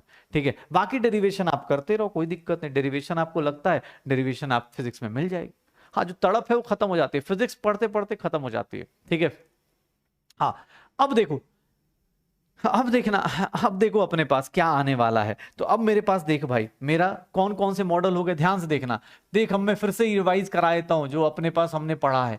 थॉमसन मॉडल पढ़ा था, थॉमसन मॉडल के जस्ट बाद कौन आ गया था, एक्सरे आ गया था। एक्सरे के जस्ट बाद कौन आ गया था बेटा, नंबर ऐसे टाइम के साथ याद रखोगे बहुत सिंपली याद हो जाएगा पूरा chapter. Radio activity alpha, beta और गामा। चलो मुझे बताओ अल्फा, बीटा और गामा में से कौन सा इलेक्ट्रोमैग्नेटिक रेडिएशन था बेटा, अब कमेंट करके बताना इलेक्ट्रोमैग्नेटिक रेडिएशन कौन सा होता है। अल्फा, बीटा, गामा में से कौन सा इलेक्ट्रोमैग्नेटिक रेडिएशन था, अल्फा, बीटा और गामा में से कौन सा इलेक्ट्रोमैग्नेटिक रेडिएशन था, जल्दी से जल्दी बताओ कौन सा होता है इलेक्ट्रोमैग्नेटिक रेडिएशन, कौन सा होता है, अल्फा, बीटा और गामा का कौन सा रेडिएशन होता है। सर हाँ अल्फा और बीटा नहीं होते, ये क्या होता है, इट इज इलेक्ट्रोमैग्नेटिक रेडिएशन। क्यों, क्योंकि सर इसमें कोई डेविएशन नहीं आती है, इसमें कोई डेविएशन नहीं आती है। कल ही हमने पढ़ा है जब भी कोई डेविएट करेगा गामा वाला तो उसको क्या होगा, डेविएशन करेगा, वो क्या करेगा, इलेक्ट्रोमैग्नेटिक रेडिएशन। जो डेविएशन नहीं देता उसी को क्या बोलते हैं, गामा। पक्का, अल्फा और बीटा डेविएट करते हैं इसीलिए वो इलेक्ट्रोमैग्नेटिक रेडिएशन नहीं होते हैं। रेडियो एक्टिविटी के जस्ट बाद हमने क्या देखना शुरू किया, रदरफोर्ड मॉडल। और रदरफोर्ड मॉडल में हमने 3-4 चीजें देखी। रदरफोर्ड मॉडल के अंदर देखोगे तो हमने 3-4 चीजें देखी हैं। एक उसका एक्सपेरिमेंट देखा, एक्सपेरिमेंट के अपने पास एक्सपेरिमेंट के कंक्लूजन्स देखे, ऑब्जर्वेशंस देखे, ऑब्जर्वेशन देखा हमने रदरफोर्ड के अंदर, ऑब्जर्वेशन देखा, फिर हमने क्या देखा, कंक्लूजन देखा, और कंक्लूजन करने के बाद रदरफोर्ड का मॉडल देखा, एटॉमिक मॉडल देखा, एंड लास्ट वन हमने क्या देख लिया, ड्रॉबैक देख लिया। हमने क्या देख लिया, ड्रॉबैक देखा था। कल हमने ये सब कुछ किया हुआ था, कल हमने ये सब कुछ कर लिया था। आज हमने बस रदरफोर्ड मॉडल में 2 फॉर्मूलाज ऐड किए हैं कि नंबर ऑफ पार्टिकल्स के फॉर्मूलाज ऐड किए गए हैं कि नंबर ऑफ पार्टिकल्स स्कैटर्ड जो होते हैं, number of particles scattered at an angle theta अगर इसकी बात करें एट एन एंगल थीटा, तो ये जो होता है directly proportional to Z square upon sine की पावर 4 थीटा बाई 2 हो जाता है। रदरफोर्ड मॉडल में एक ये ऐड कर दिया। दूसरा आज हमने क्या ऐड कर दिया है कि sir distance of closest approach, कल जो पढ़ा है उसमें बस दो चीजें ऐड करी गई हैं। डिस्टेंस ऑफ क्लोजेस्ट अप्रोच जो होता है वो क्या होगा, closest approach directly proportional to atomic number, directly proportional to atomic number, inversely proportional to mass. Thomson model से जो कहानी शुरू हुई थी आज यहां तक पहुंच गई है। ओके, यही तक था। मोजले एक्सपेरिमेंट बेटा कुछ नहीं था। मोजले याद करो हमने एक्सरे कैसे बनाया था। मोजले एक्सपेरिमेंट क्या था, मोजले एक्सपेरिमेंट बेटा कुछ था ही नहीं ना। हमने क्या बोला था कि जब कोई कैथोड रे किससे टकराएगा, जब कोई कैथोड रे किसी हेवी मेटल से टकराएगा, कोई हेवी मेटल होगा। अब हेवी मेटल कुछ भी हो सकता है ना बेटा, गोल्ड हो सकता है, प्लैटिनम हो सकता है। जब इससे टकराएगा तो क्या निकाल के देगा, एक्सरे देगा। यही तो पढ़ा था। और इस एक्सरे की फ्रीक्वेंसी जो होगी, इस एक्सरे की जो फ्रीक्वेंसी होगी, जो इस एक्सरे की फ्रीक्वेंसी जो होगी, उसी के बारे में मोजले ने क्या बोला था कि ये जो फ्रीक्वेंसी होगी वो डायरेक्टली प्रोपोर्शनल टू क्या हो जाएगी, एटॉमिक नंबर। ए और बी क्या थे, कांस्टेंट थे। भाई यही सब तो था। ये देख ले भाई, यही सब हमने अभी लास्ट क्लास में जो पढ़ा है उसके ऊपर छोटी छोटी बातें करी थी, यही सब चीजें करी थी। आज देखो क्या क्या मिलने वाला है, आज देखो क्या क्या मिलने वाला है। ठीक है, आज देखो क्या क्या मिलने वाला है। और आज देखना क्या क्या है। आज हम लोग पढ़ने वाले हैं सबसे पहले वेव क्या था। याद करो एक वेव के बारे में थोड़ा फिजिक्स का पोर्शन आज पढ़ने वाले। हाँ बेटा, कुछ चीजें ना फिजिकल केमिस्ट्री, कुछ चीजें फिजिक्स में भी आती हैं, ठीक है ना। हेवी मेटल मतलब जिनका मास वास ज्यादा हो, और कुछ नहीं। ठीक है, चल बेटा अब ध्यान सुनना। कुछ लोगों के पास, क्योंकि ये 9th-10th में फिर से पढ़ा होगा तो यहाँ पे फिर से देखना, वेव के बारे में कुछ बातें बताने वाला। फिजिक्स की कुछ चीजें यहाँ फिर से रिपीट होंगी। आज सारी क्लास फिर से ये फिजिक्स में रिपीट होती है। अगर वेव्स के बारे में बताया जाए तो वेव्स देखा होगा हम सब ने, शायद 10th क्लास या 9th क्लास में कहीं ना कहीं ऐसे करके वेव्स पढ़ा होगा। मैं थोड़ा और बड़ा बना देता हूं। वेव्स देखना अपने पास, हम सब ने 9th या 10th क्लास में ऐसे वेव पढ़ा होगा। मैं उसकी सारी चीजें एक बार रिपीट कर देता हूं। आई होप सबको पूरा उम्मीद है मुझे, कोरोना टाइम में आपने बहुत अच्छे से पढ़ाई करी है। ये देख लीजिए, ये वेव है तो इसका ये जो पार्ट होता है, ये जो पार्ट होता है इसको क्या कहते हैं हम लोग, एम्पलीट्यूड कहते हैं। इसको हम लोग क्या बोलते हैं, एम्पलीट्यूड बोलते हैं भाई साहब। इसको हम लोग क्या बोल देते हैं, एम्पलीट्यूड बोलते हैं। ये वाला पार्ट जो होता है इसको क्या बोलते हैं, एम्पलीट्यूड बोलते हैं। चाहे वो ऊपर हो चाहे नीचे हो, यही था ना शायद, यही था। हाँ बेटा, अब नहीं पढ़ा तो उसका कोई बात नहीं, यहां तो पढ़ ले भाई। कोई वेव होगा तो उसका जो हाईएस्ट पॉइंट होता है या फिर जो लोएस्ट पॉइंट होता है, ये जो ऊपर और नीचे जो पॉइंट होता है, ये सारा का सारा क्या कहलाता है, एम्पलीट्यूड कहलाता है। ये सारा का सारा क्या कहलाएगा, एम्पलीट्यूड। इधर वाला पॉइंट भी क्या कहलाएगा, ये वाला भी पॉइंट एम्पलीट्यूड, ये वाला भी पॉइंट क्या कहलाएगा, एम्पलीट्यूड। एम्पलीट्यूड मतलब जितना मैक्सिमम ऊपर मैक्सिमम नीचे की क्वांटिटी को क्या बोल देते हैं, एम्पलीट्यूड। मैक्सिमम ऊपर और मैक्सिमम नीचे, इसी को क्या बोल देते हैं, एम्पलीट्यूड। ध्यान सुनना, एम्पलीट्यूड मतलब, चल भाई तू नहीं पढ़ा तो मैं एक बार ऐसे बता देता हूं। एम्पलीट्यूड, इसको ये जो हाईएस्ट पोर्शन होता है इसको हम लोग बोलते हैं क्रस्ट। ये देख लो, हाईएस्ट पोर्शंस को क्या बोलते हैं, क्रस्ट।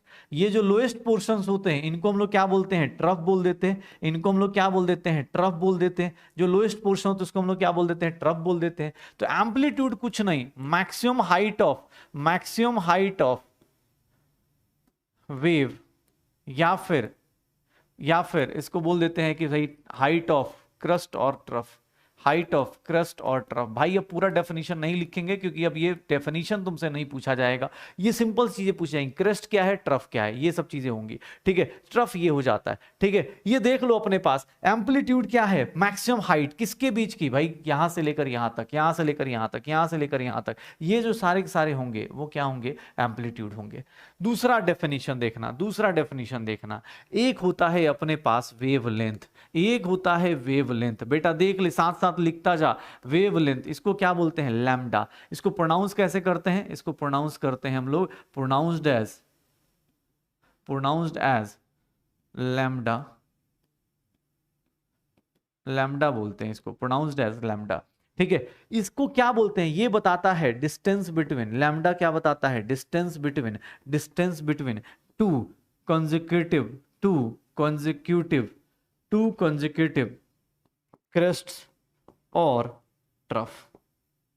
दो लगातार क्रस्ट आ जाएं उनके बीच का डिस्टेंस और दो लगातार ट्रफ आ जाएं उनके बीच का डिस्टेंस, मतलब यहां से लेकर यहां तक का जो डिस्टेंस है, यहां से लेकर यहां तक का जो डिस्टेंस है, वो क्या कहलाएगा? वेवलेंथ कहलाएगा। वो क्या कहलाएगा? वेवलेंथ कहलाएगा। ठीक है ना, लैम्डा।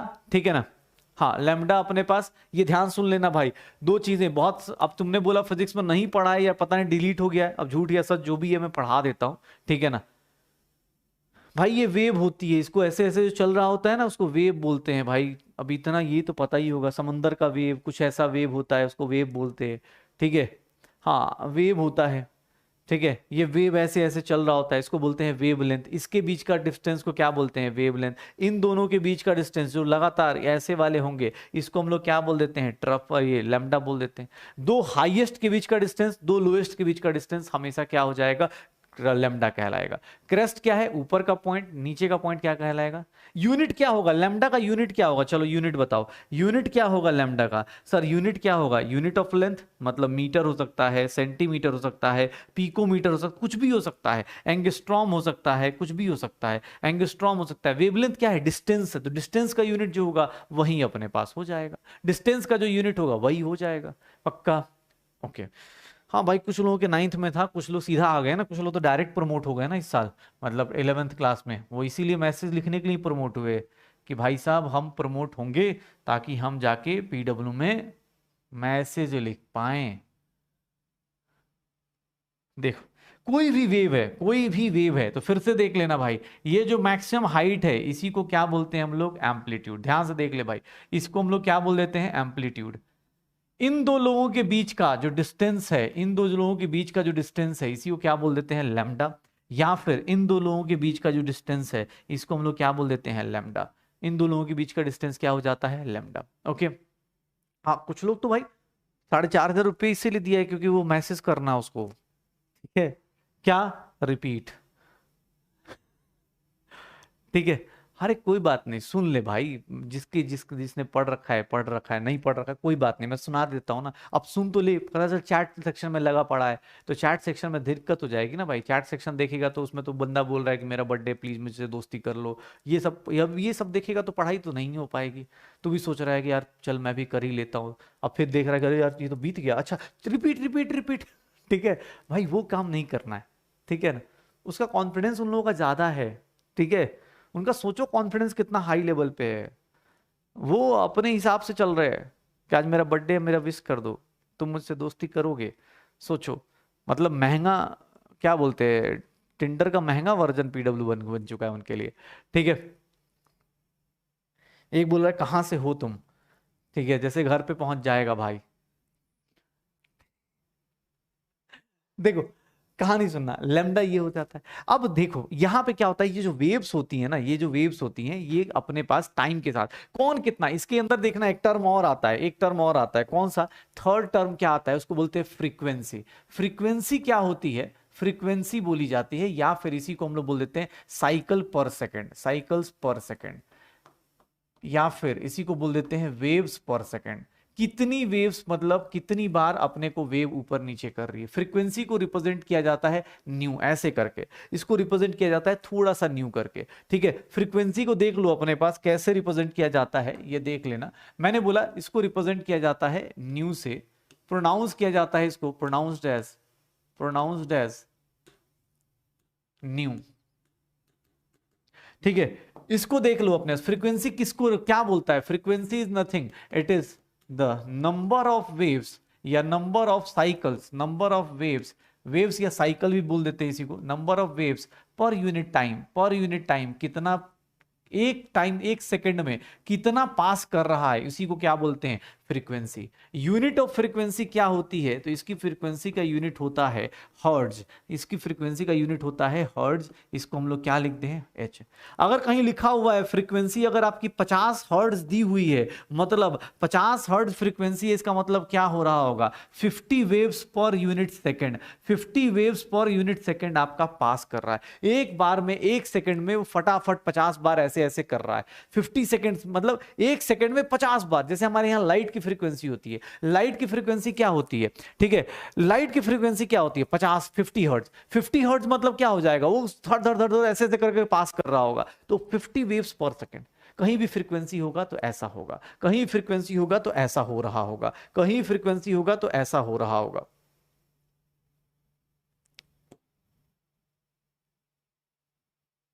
कहीं भी फ्रीक्वेंसी होगा तो ऐसा हो रहा होगा। वैल्यू ऑफ लेमडा बेटा निकालेंगे ना, यूनिट ऑफ मॉड्यूल कब मिलेगा, यूनिट ऑफ वेवलेंथ बताया था कि भाई लेंथ, लेंथ का यूनिट क्या हो जाता है, लेंथ का यूनिट सेंटीमीटर, मीटर, कुछ भी हो सकता है। हर्ट्ज को ही हम लोग क्या बोल देते हैं, ये देखना ध्यान से, हर्ट्ज को ही हम लोग क्या लिख देते हैं, सेकंड इनवर्स लिख देते हैं। हर्ट्ज को ही हम लोग 2 यूनिट होते हैं इनका, एक हर्ट्ज होता है या फिर इसी को क्या लिख देते हैं, सेकंड इनवर्स। कुछ नहीं, 1 हर्ट्ज लिखा है या फिर सेकंड इनवर्स लिखा हुआ है। 50 वेव्स पर सेकंड, तो फ्रीक्वेंसी क्या है, 1 सेकंड में कितना होगा, फ्रीक्वेंसी क्या है 1 सेकंड में कितना होगा, 100 टर्न्स, 10 टर्न्स, जितना भी होगा उसको देख लो। इसी का जस्ट अपोजिट होता है, ये देखना अपने पास, फ्रीक्वेंसी का जस्ट अपोजिट होता है टाइम पीरियड। टाइम पीरियड को देखना क्या बोलते हैं, time period is nothing, time to complete a cycle, time to complete a wave. एक वेव कंप्लीट होने में कितना टाइम लगता है, कुछ नहीं, time period is nothing 1 upon frequency, time period is nothing 1 upon frequency. एक सिंपल सा लॉजिक लगा के रखना, time period is nothing 1 upon frequency, ये फॉर्मूला दिमाग में रखना, time period is nothing 1 upon frequency. तो भाई एक वेव, हाँ कितना, मतलब यहां से देख, वेव जनरेट हुई यहां से लेकर यहां तक, एक वेव मतलब एक ऐसे, फिर यहां से नई वेव जनरेट हुई यहां से।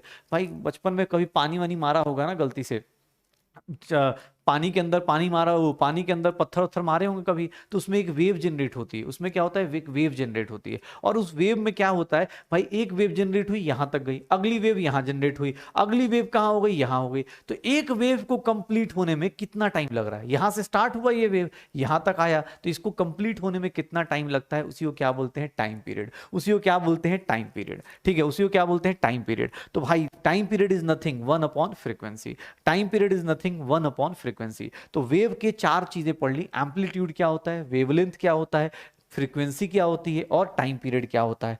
अब देखना लास्ट चीज, वेलोसिटी ऑफ वेव, किसी भी वेव की बात करें तो वेलोसिटी ऑफ वेव क्या होता है, कि स्पीड क्या है, वेलोसिटी ऑफ वेव, तो this is nothing frequency into, velocity of wave निकालना है तो फ्रीक्वेंसी इनटू क्या कर दो, वेवलेंथ कर दो, फ्रीक्वेंसी इनटू वेवलेंथ कर दो। मतलब किसी वेलोसिटी निकालना है तो न्यू इनटू लेमडा कर दीजिए, न्यू इनटू लेमडा कर दीजिए। फ्रीक्वेंसी, वेलोसिटी निकालनी है, वेलोसिटी निकालनी है तो क्या कर दो, न्यू इनटू लेमडा, ये अपने पास वैल्यूज यूज कर लो, हो गया।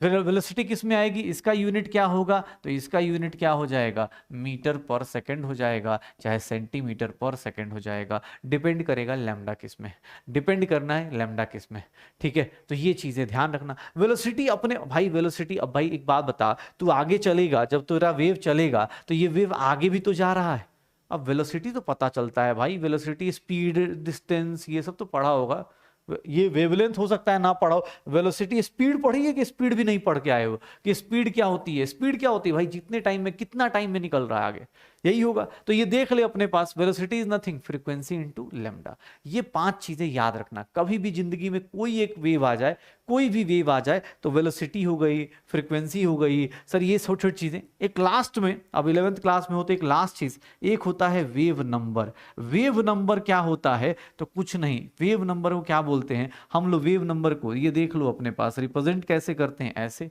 And what is wave number, it is reciprocal of, it is reciprocal of, या number of waves per unit length, number of waves per unit length. तुमसे डेफिनेशन कोई नहीं पूछ रहा बेटा, तुमसे डेफिनेशन नहीं पूछा जाएगा, बस हाँ ये जरूर पूछा जाएगा, it is reciprocal of, it is reciprocal of, it is reciprocal of wavelength. Wavelength का रेसिप्रोकल को हम लोग क्या नाम देते हैं, वेव नंबर। ये देख लो, वेव नंबर जहां लिखा हो मतलब कुछ नहीं, 1/λ को क्या लिख देते हैं, वेव नंबर। 1/λ को क्या लिख देते हैं, वेव नंबर। हमने वेव क्यों पढ़ा, हमने फिजिक्स की चीजें क्यों पढ़ी, इसका पीछे का रीजन अभी पता चल जाएगा। हमने फिजिक्स इसलिए पढ़ा क्योंकि हमें इसको जब लाइट की एटम में हम लोग बात करने जाएंगे तो वहां पे हमें लाइट में क्या दिखना शुरू होगा, वेव्स दिखनी शुरू हो जाएंगी, हमें वेव्स दिखनी शुरू हो जाएंगी इसलिए अपने पास, ठीक है। हाँ मतलब स्पीड वेलोसिटी भाई, वेलोसिटी अपने पास वेलोसिटी वेलोसिटी होती है, ठीक है, वेलोसिटी वेलोसिटी होती है भाई, ठीक है। नंबर ऑफ वेव्स पर सेंटीमीटर या पर यूनिट लेंथ, उसी को बोल देते हैं वेव नंबर। तो 6 चीजें याद रखिए, 6 चीजें याद रखिए। हाँ सर, वेव भी अपने पास 2 टाइप की होती है, यहां तो बोल रहे वेव पता ही नहीं है, ठीक है। हाँ देखते हैं, मेरे से क्या बोला गया, मुझे क्या बोला गया। हाँ मुश्किल तो बेटा पूरा पूरा वो भी है, मुश्किल तो नीट का एग्जाम ही है।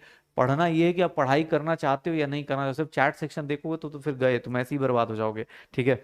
मेरे पास तो चलो ज्यादा ऑप्शन नहीं आ रहे, तुम्हारे पास तो है ऑप्शन, ठीक है। कहानी सुनो, क्या है कहानी तो एक बार देख लेना। अब मैं पूरा का पूरा एक वेव बनाता हूं, ये तो चलो एक एक यूनिट एक एक ये बना दी गई। अब देखो एक सिंपल सी चीज करते हैं, पूरा रिवीजन करके खत्म करते हैं। वेव्स कोई भी आए ये देख लो अपने पास। अब वेव्स के बारे में एक पेज का नोट्स बना रहा हूं, उसके बारे में बात कर लेते हैं। ये देखो कोई भी वेव आएगी, कोई भी वेव ऐसे ऐसे ऐसे ऐसे करके आएगी, तो यहां से लेकर यहां तक, यहां से लेकर यहां तक क्या बोलते हैं, लैम्डा। ये मेरा क्या कहलाएगा, एम्पलीट्यूड। ये मेरा क्या कहलाएगा, एम्पलीट्यूड। ध्यान से देख ले बेटा, एम्पलीट्यूड। और देखना वेलोसिटी ऑफ वेव कोई बोल दे, वेलोसिटी ऑफ वेव कोई बोल दे तो वेलोसिटी ऑफ वेव कुछ नहीं, क्या करना है, फ्रीक्वेंसी इनटू लैम्डा कर देना है। दूसरा टाइम पीरियड ऑफ वेव कोई बोल दे, टाइम पीरियड बताओ सर कितने टाइम में वेव होगा, तो टाइम पीरियड क्या हो जाएगा, टाइम पीरियड कितना हो जाएगा, 1/फ्रीक्वेंसी हो जाएगा। टाइम पीरियड 1/फ्रीक्वेंसी हो जाएगा। टाइम पीरियड क्या हो जाएगा, 1/फ्रीक्वेंसी। टाइम पीरियड क्या हो जाएगा, 1/फ्रीक्वेंसी हो जाएगा। दूसरा वेव लेंथ नंबर बोला जाएगा, वेव नंबर बोला जाएगा तो वो क्या हो जाएगा, 1/λ हो जाएगा। वेव नंबर ऐसे, टाइम पीरियड को t से, वेलोसिटी को v से ऐसे रिप्रेजेंट कर दो। यही 3 फॉर्मूले किसी भी वेव के लिए याद रखने हैं आपको, इसके अलावा कुछ भी नहीं याद रखना। आपको मैंने इसलिए ये सारी चीजें बताई ताकि आप ये 3 फॉर्मूले याद कर पाओ, इसके अलावा और कुछ भी नहीं था, ठीक है ना। हाँ 1/फ्रीक्वेंसी, फ्रीक्वेंसी को तो ऐसे ही लिखेंगे ना भाई, ये क्या हो जाएगा, 1/फ्रीक्वेंसी ही तो है, ठीक है। तो बस ये 3 फॉर्मूले आपको लेके चलने हैं अगले क्लास, मतलब अभी इस लेक्चर में, क्योंकि मुझे पूरा का पूरा वेव पढ़ाने का कोई शौक नहीं था कि हाँ भाई ये ऐसे ऐसे घूम रहा है, ठीक है। मतलब होता है ना कि वो कौन सा डांस आता है कि ऐसे ऐसे करके डांस जो कर रहे होते हैं, वो वाला डांस नहीं है। ये एक वेव है और इसके अंदर कुछ कुछ टर्म्स होते हैं, जैसे velocity of wave, frequency into wavelength, time period one by frequency, wave number 1/λ। आप ये फॉर्मूला वो कर लो। फ्रीक्वेंसी बेटा फिर से वही आगे, फ्रीक्वेंसी क्या होता है, नंबर ऑफ वेव्स पर सेकंड, एक सेकंड में कितनी होती है, एक सेकंड में कितनी होती है। वेव नंबर इज नथिंग, 1/λ को क्या बोलते हैं, एक सेंटीमीटर में, एक सेंटीमीटर में कितने वेव्स पास कर रहे हैं, उसी को क्या बोल देंगे, वेव नंबर। ओके हो जाएगा, तो यहां तक हो गया। अब यहां पे डिफरेंस क्या है, यहां पे हम क्यों पढ़ रहे हैं इसको, क्योंकि हमें जो पढ़ना है वो पढ़ना है इलेक्ट्रोमैग्नेटिक रेडिएशन। हमें जो पढ़ना है वो पढ़ना है इलेक्ट्रोमैग्नेटिक रेडिएशन। हमें जो पढ़ना है वो कौन सी वेव्स पढ़नी है, हमें पढ़नी है इलेक्ट्रोमैग्नेटिक रेडिएशन पढ़नी है। क्योंकि हम जो पढ़ते हैं, जैसे हम लोग लाइट को पढ़ते हैं, लाइट क्या होती है, बेंड नहीं करती है। देखा होगा लाइट को कि लाइट कभी भी कहीं सन से आ जाती है, वैक्यूम में भी ट्रैवल करती है। तो लाइट क्या है, एक ऐसा इलेक्ट्रोमैग्नेटिक रेडिएशन है जो बेंड नहीं करता, पॉजिटिव और नेगेटिव चार्ज के कारण बेंड नहीं होता। तो यहां पे भी वही चीज है, ये देख ले अपने पास, ये देख ले। अब जो हम लोग पढ़ने वाले हैं ये क्या है, ये क्या है, ये सुनना कहानी। प्लीज बेटा चैट ऑफ कर ले, नहीं तो फंस जाएगा तू भी, फिर से बोलेगा रिपीट रिपीट, इसलिए बोल रहा हूं, ध्यान से देखना। ये देख, अब जो पढ़ने वाले हैं वो क्या है, इलेक्ट्रोमैग्नेटिक रेडिएशन का वेव नेचर। मतलब जैसे याद करो एक बंदा था ना, किसने उंगली करी थी, याद करो ये बंदा कौन सा था, याद आ रहा है, इसने रदरफोर्ड को बोला था, रदरफोर्ड को बोला था ना कि रदरफोर्ड क्या कर रहा था, रदरफोर्ड बोला कि इलेक्ट्रॉन घूमता है। इसने बोला रुको, कोई भी अगर चार्ज पार्टिकल, कोई भी चार्ज पार्टिकल अगर घूमता है तो उसके आसपास क्या जनरेट होगा, उसके आसपास, ध्यान से देखना अपने पास, उसके आसपास कोई भी चार्ज पार्टिकल, ये देखो 3 एक्सिस होते हैं। अब ये तो पता होगा ना 3 एक्सिस होते हैं, ये देखना अपने पास 3 एक्सिस होते हैं। और अगर मान लो इलेक्ट्रॉन्स इधर घूम रहे हैं, अगर इलेक्ट्रॉन्स इधर घूम रहे हैं, ध्यान से देखना अपने पास, अगर इलेक्ट्रॉन ऐसे वेव में जा रहा है, अगर इलेक्ट्रॉन्स ऐसे मूव कर रहा है, अगर यहाँ पे चार्ज पार्टिकल है, या मैं बोल दूं इलेक्ट्रोमैग्नेटिक रेडिएशन है, अगर इधर देखना ध्यान से, इलेक्ट्रोमैग्नेटिक रेडिएशन, इलेक्ट्रोमैग्नेटिक वेव्स को क्यों फर्क नहीं पड़ता, इलेक्ट्रोमैग्नेटिक वेव्स को क्यों डेविएशन नहीं करता, क्योंकि इसके परपेंडिकुलर क्या होता है, इलेक्ट्रिक फील्ड, इसके परपेंडिकुलर क्या होता है, इलेक्ट्रिक फील्ड, इलेक्ट्रिक फील्ड को हम लोग ई से रिप्रेजेंट करते हैं, और ये क्या होता है, मैग्नेटिक फील्ड, इसके परपेंडिकुलर क्या चलते हैं, ये दोनों के दोनों चलते हैं, इसीलिए कभी भी उसको फर्क नहीं पड़ता। मैंने लास्ट क्लास में बताया था, लास्ट क्लास में बताया था कि भैया इलेक्ट्रोमैग्नेटिक रेडिएशन कौन सी रेडिएशन होती हैं जो उसको कोई फर्क नहीं पड़ता, इलेक्ट्रिक फील्ड इधर जा रहा है, मैग्नेटिक फील्ड इधर जा रहा है, ये इन दोनों के परपेंडिकुलर किधर जा रहा है, इस डायरेक्शन में, इसी को बोलते हैं एक्स एक्सिस, मान लो ये वाई एक्सिस, ये जेड एक्सिस, तो भैया इलेक्ट्रोमैग्नेटिक रेडिएशन हमेशा इलेक्ट्रिक फील्ड और मैग्नेटिक फील्ड के परपेंडिकुलर चलता है, उसको कोई इफेक्ट नहीं पड़ने वाला कि भैया कौन सी चीज कहां से आ रही है, वो हमेशा अपने आप से चलता रहेगा, उसको देखो ना, इसके रास्ते से अलग है, इसके रास्ते से अलग है, तो इसके ऊपर कोई इफेक्ट ही नहीं होगा। लेकिन अगर तुम्हारे अंदर चार्ज होता, अगर तुम्हारे अंदर चार्ज होता पॉजिटिव या निगेटिव, तो तुम किधर अट्रैक्ट होते, इस साइड या इस साइड जाते, इसके अंदर कोई चार्ज ही नहीं है, इसके अंदर कोई चार्ज ही नहीं है, तो भाई कोई फर्क ही नहीं पड़ेगा। तो इलेक्ट्रोमैग्नेटिक रेडिएशन किसने बताया, वही बंदा जिसने उंगली करी थी किसको, रदरफोर्ड को, रदरफोर्ड को उंगली करा, बोला कि भाई इलेक्ट्रिकल चार्ज पार्टिकल कभी भी मूव करता है तो उसके अल्टरनेट में इलेक्ट्रिक और मैग्नेटिक फील्ड प्रोड्यूस होते हैं और ट्रांसमिट होते हैं in the form of electromagnetic radiation, in the form of electromagnetic radiation. ये डेफिनेशन आपको एनसीईआरटी में लिखनी है, एनसीईआरटी कह रहा हूं, स्कूल में लिखना है। मैक्सवेल ने क्या बताया, ध्यान सुनना बेटा, मैक्सवेल ने क्या बताया कि भैया कभी भी याद करो, उसने इसी थ्योरी पे तो पूरा का पूरा रदरफोर्ड को बेचारे को लपेट दिया था। मैक्सवेल ने यही तो बोला था कि कोई भी चार्ज पार्टिकल अगर लगातार सर्कुलर मोशन करेगा तो वो धीरे धीरे अपनी एनर्जी क्या करेगा, लूज करेगा। एनर्जी लूज करेगा तो एनर्जी किस फॉर्म में लूज करेगा, एनर्जी किस फॉर्म में लूज करेगा, वो फॉर्म कौन सा कहलाएगा, उसी फॉर्म को हम लोग क्या नाम दे देते हैं, वो रेडिएशन के फॉर्म में लूज करेगा, और उसी रेडिएशन का नाम क्या रख दिया, इलेक्ट्रोमैग्नेटिक वेव्स या फिर इलेक्ट्रोमैग्नेटिक रेडिएशन, इलेक्ट्रोमैग्नेटिक वेव्स या फिर इसी को क्या बोल देते हैं, इलेक्ट्रोमैग्नेटिक रेडिएशन। ठीक है नहीं, हाँ अरे कुछ भी हो भाई, कोई बोल रहा सर सिर्फ इसी डायरेक्शन में, नहीं बेटा तू कहीं भी बना ले, ये देख कहीं भी बना, मान ले कोई ऐसे है, ये 3 एक्सिस है, ये 3 एक्सिस है, मान लो किसने बोला सर इलेक्ट्रोमैग्नेटिक वेव्स इधर जा रहा है, तो ये अगर इलेक्ट्रोमैग्नेटिक वेव्स इधर जा रहा है, इसका मतलब इलेक्ट्रिक फील्ड, मतलब कहीं भी ये दोनों क्या होंगे, ये दोनों एक दूसरे के परपेंडिकुलर होंगे, इलेक्ट्रिक फील्ड और मैग्नेटिक फील्ड इधर होगा, मतलब इसके रास्ते में कोई नहीं आएगा, ये ऐसे ऐसे घूम रहा होगा, घूमने दो। इलेक्ट्रोमैग्नेटिक वेव्स हमेशा अलग चलता है, किसके परपेंडिकुलर चलता है, electric field as well as magnetic field, तीनों एक सिंपल सी बात बताऊं, परपेंडिकुलर होंगे किसके, ये देख लो मैं ऐसा लिख रहा हूं, इलेक्ट्रोमैग्नेटिक वेव्स का जो डायरेक्शन है, इलेक्ट्रोमैग्नेटिक वेव्स का जो डायरेक्शन है वो परपेंडिकुलर होता है, perpendicular to electric field, perpendicular to electric field, और ये भी आपस में एक दूसरे के परपेंडिकुलर होते हैं, मतलब तीनों एक दूसरे के क्या होंगे, परपेंडिकुलर, कोई किसी के रास्ते में नहीं आता है, कोई भी किसी के रास्ते में नहीं आएगा। इलेक्ट्रोमैग्नेटिक वेव्स अपने डायरेक्शन में जा रहा है, मैग्नेटिक फील्ड अपने डायरेक्शन में जा रहा है, इलेक्ट्रिक फील्ड इधर जा रहा है, तो अपने को दिक्कत ही नहीं होगी।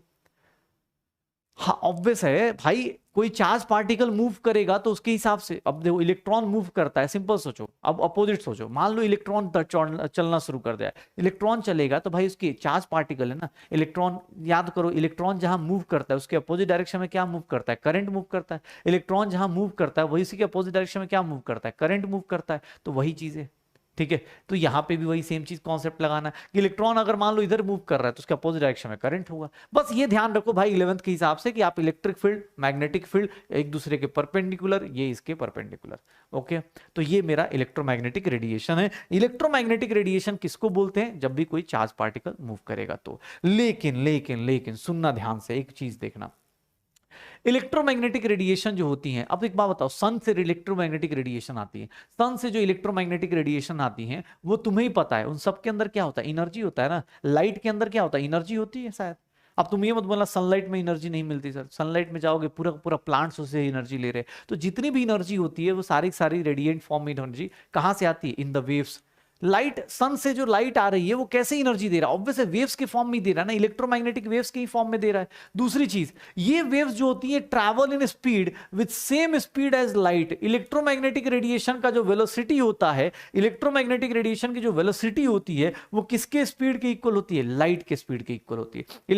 इलेक्ट्रोमैग्नेटिक रेडिएशन की जो स्पीड होती है वो किसके स्पीड के इक्वल होती है? लाइट के स्पीड के इक्वल। और इनको कोई मीडियम नहीं चाहिए, मतलब ये स्पेस में भी, वैक्यूम में भी ट्रैवल करेंगे, सॉलिड में भी ट्रैवल करेंगे, लिक्विड में भी ट्रैवल करेंगे, किसी भी मीडियम में कहीं भी किसी भी तरीके से ट्रैवल करेंगे। और इनके इलेक्ट्रिक और मैग्नेटिक फील्ड क्या होते हैं? एक दूसरे के राइट एंगल पे होते हैं, 90 डिग्री पे होते हैं, राइट एंगल पे होते हैं, 90 डिग्री पे होते हैं। रेडिएंट एनर्जी मतलब बेटा कोई रेडिएशन है तो उसके अंदर से जो एनर्जी निकलती है, radiant energy is nothing, energy of wave, मतलब energy of radiation, energy associated with, energy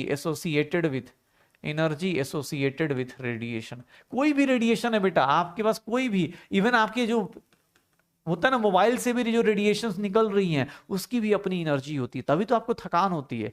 आपकी आईज क्यों थकनी शुरू होती है? बिकॉज उसको लगातार रेडिएशंस मिलती हैं, ऑब्वियस है उसको रेस्ट चाहिए होगी। ठीक है, हाँ। अरे ये थोड़ी थोड़ी चीजें, सैटरडे संडे आ रहा है तो आप आराम से बैठ के लिख लेना, लेकिन हाँ अभी कहानी सुन लो इसकी, सैटरडे संडे में आराम से लिख सकते हो। इलेक्ट्रोमैग्नेटिक वेव्स के बारे में, इलेक्ट्रोमैग्नेटिक वेव्स के बारे में एक बात पता चल गई। इलेक्ट्रोमैग्नेटिक वेव्स के बारे में देखना ध्यान से, क्योंकि अब क्वेश्चंस आएंगे तो शुरू से। अब देखो इलेक्ट्रोमैग्नेटिक वेव्स में क्या होगा। इलेक्ट्रोमैग्नेटिक वेव्स में इसकी स्पीड जो है, इसकी वेलोसिटी जो है, ये किसके इक्वल है? स्पीड ऑफ लाइट की इक्वल है। और स्पीड ऑफ लाइट को हम लोग क्या रिप्रेजेंट करते हैं? c से रिप्रेजेंट कर देते हैं, और उसकी वैल्यू कितनी होती है? 3 × 10⁸ मीटर पर सेकेंड। यही होता है ना शायद, देख लो यही होगा। अब देखना बेटा, ध्यान से देखना, क्वेश्चन देखो कैसे फंसेगा। सर एक बात बताइए, अभी आपने पढ़ा था कि वेलोसिटी क्या होती है? वेलोसिटी ऑफ कोई भी वेव लेते हो, कोई भी वेव लेते हो तो वो किसके इक्वल होती है? फ्रीक्वेंसी इंटू लैम्डा होती है क्या? फ्रीक्वेंसी इंटू लैम्डा हो जाती है। तो यहां पे मैं लिख सकता हूं कि c is equals to nu into lambda, c is equals to nu into lambda. क्यों? क्योंकि वेलोसिटी किसके इक्वल है? c के। वेलोसिटी किसकी है? c के। और न्यू इंटू क्या हो जाएगा? लैम्डा। c और ये क्या हो जाएगा? न्यू इंटू क्या हो जाएगा? लैम्डा। तो ये ध्यान दे देना भाई, ये ध्यान दे देना अपने पास, ये ध्यान दे देना, हो जाएगा सर।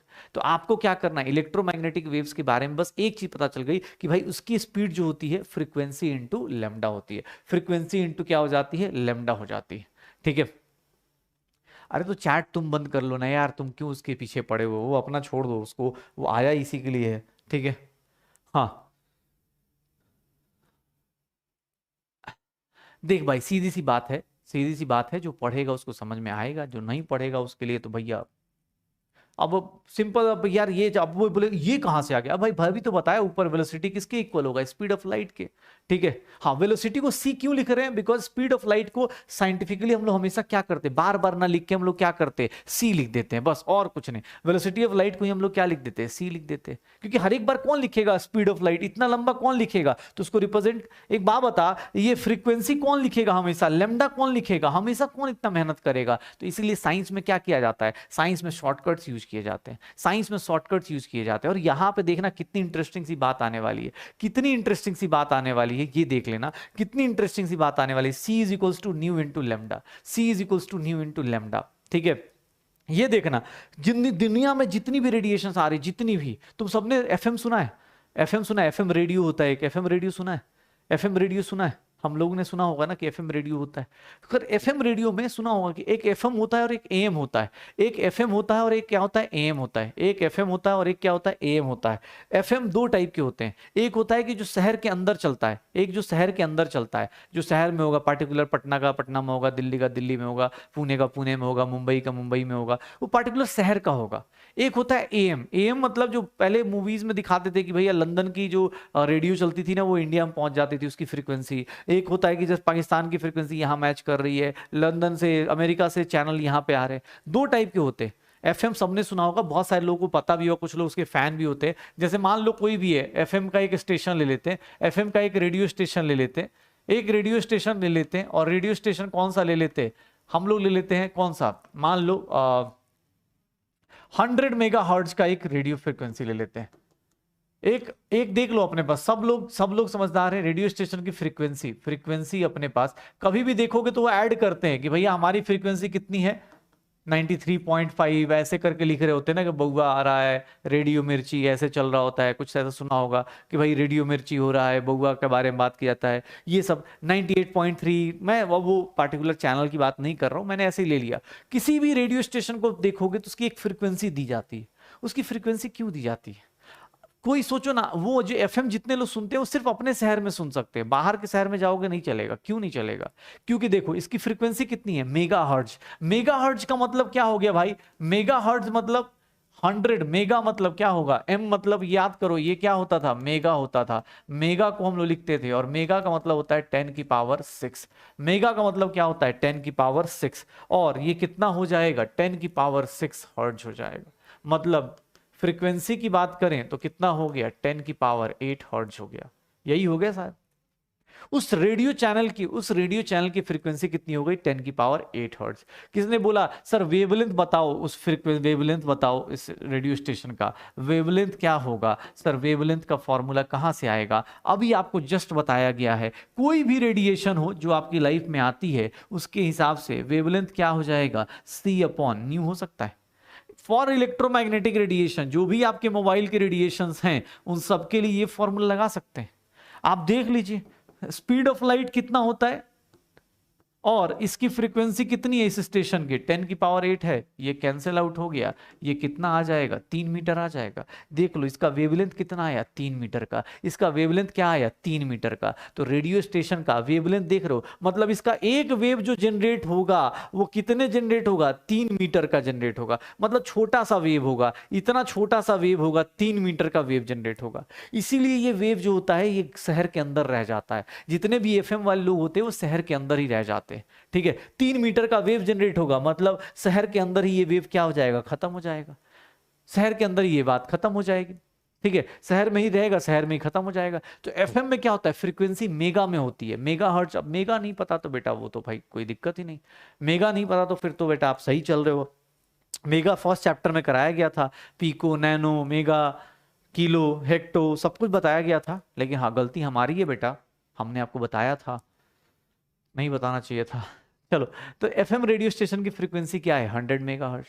ठीक है, 100 मेगाहर्ट्ज, उसके हिसाब से निकाल दिया। आपको जिस जिस चैनल का मन करे उस चैनल का निकाल सकते हो, कोई ऐसी दिक्कत नहीं। आपको 98.3 का निकालना है, आप उसकी वेव फ्रीक्वेंसी निकाल सकते हो, 93.5 का निकाल सकते हो, टेंशन मत लेना।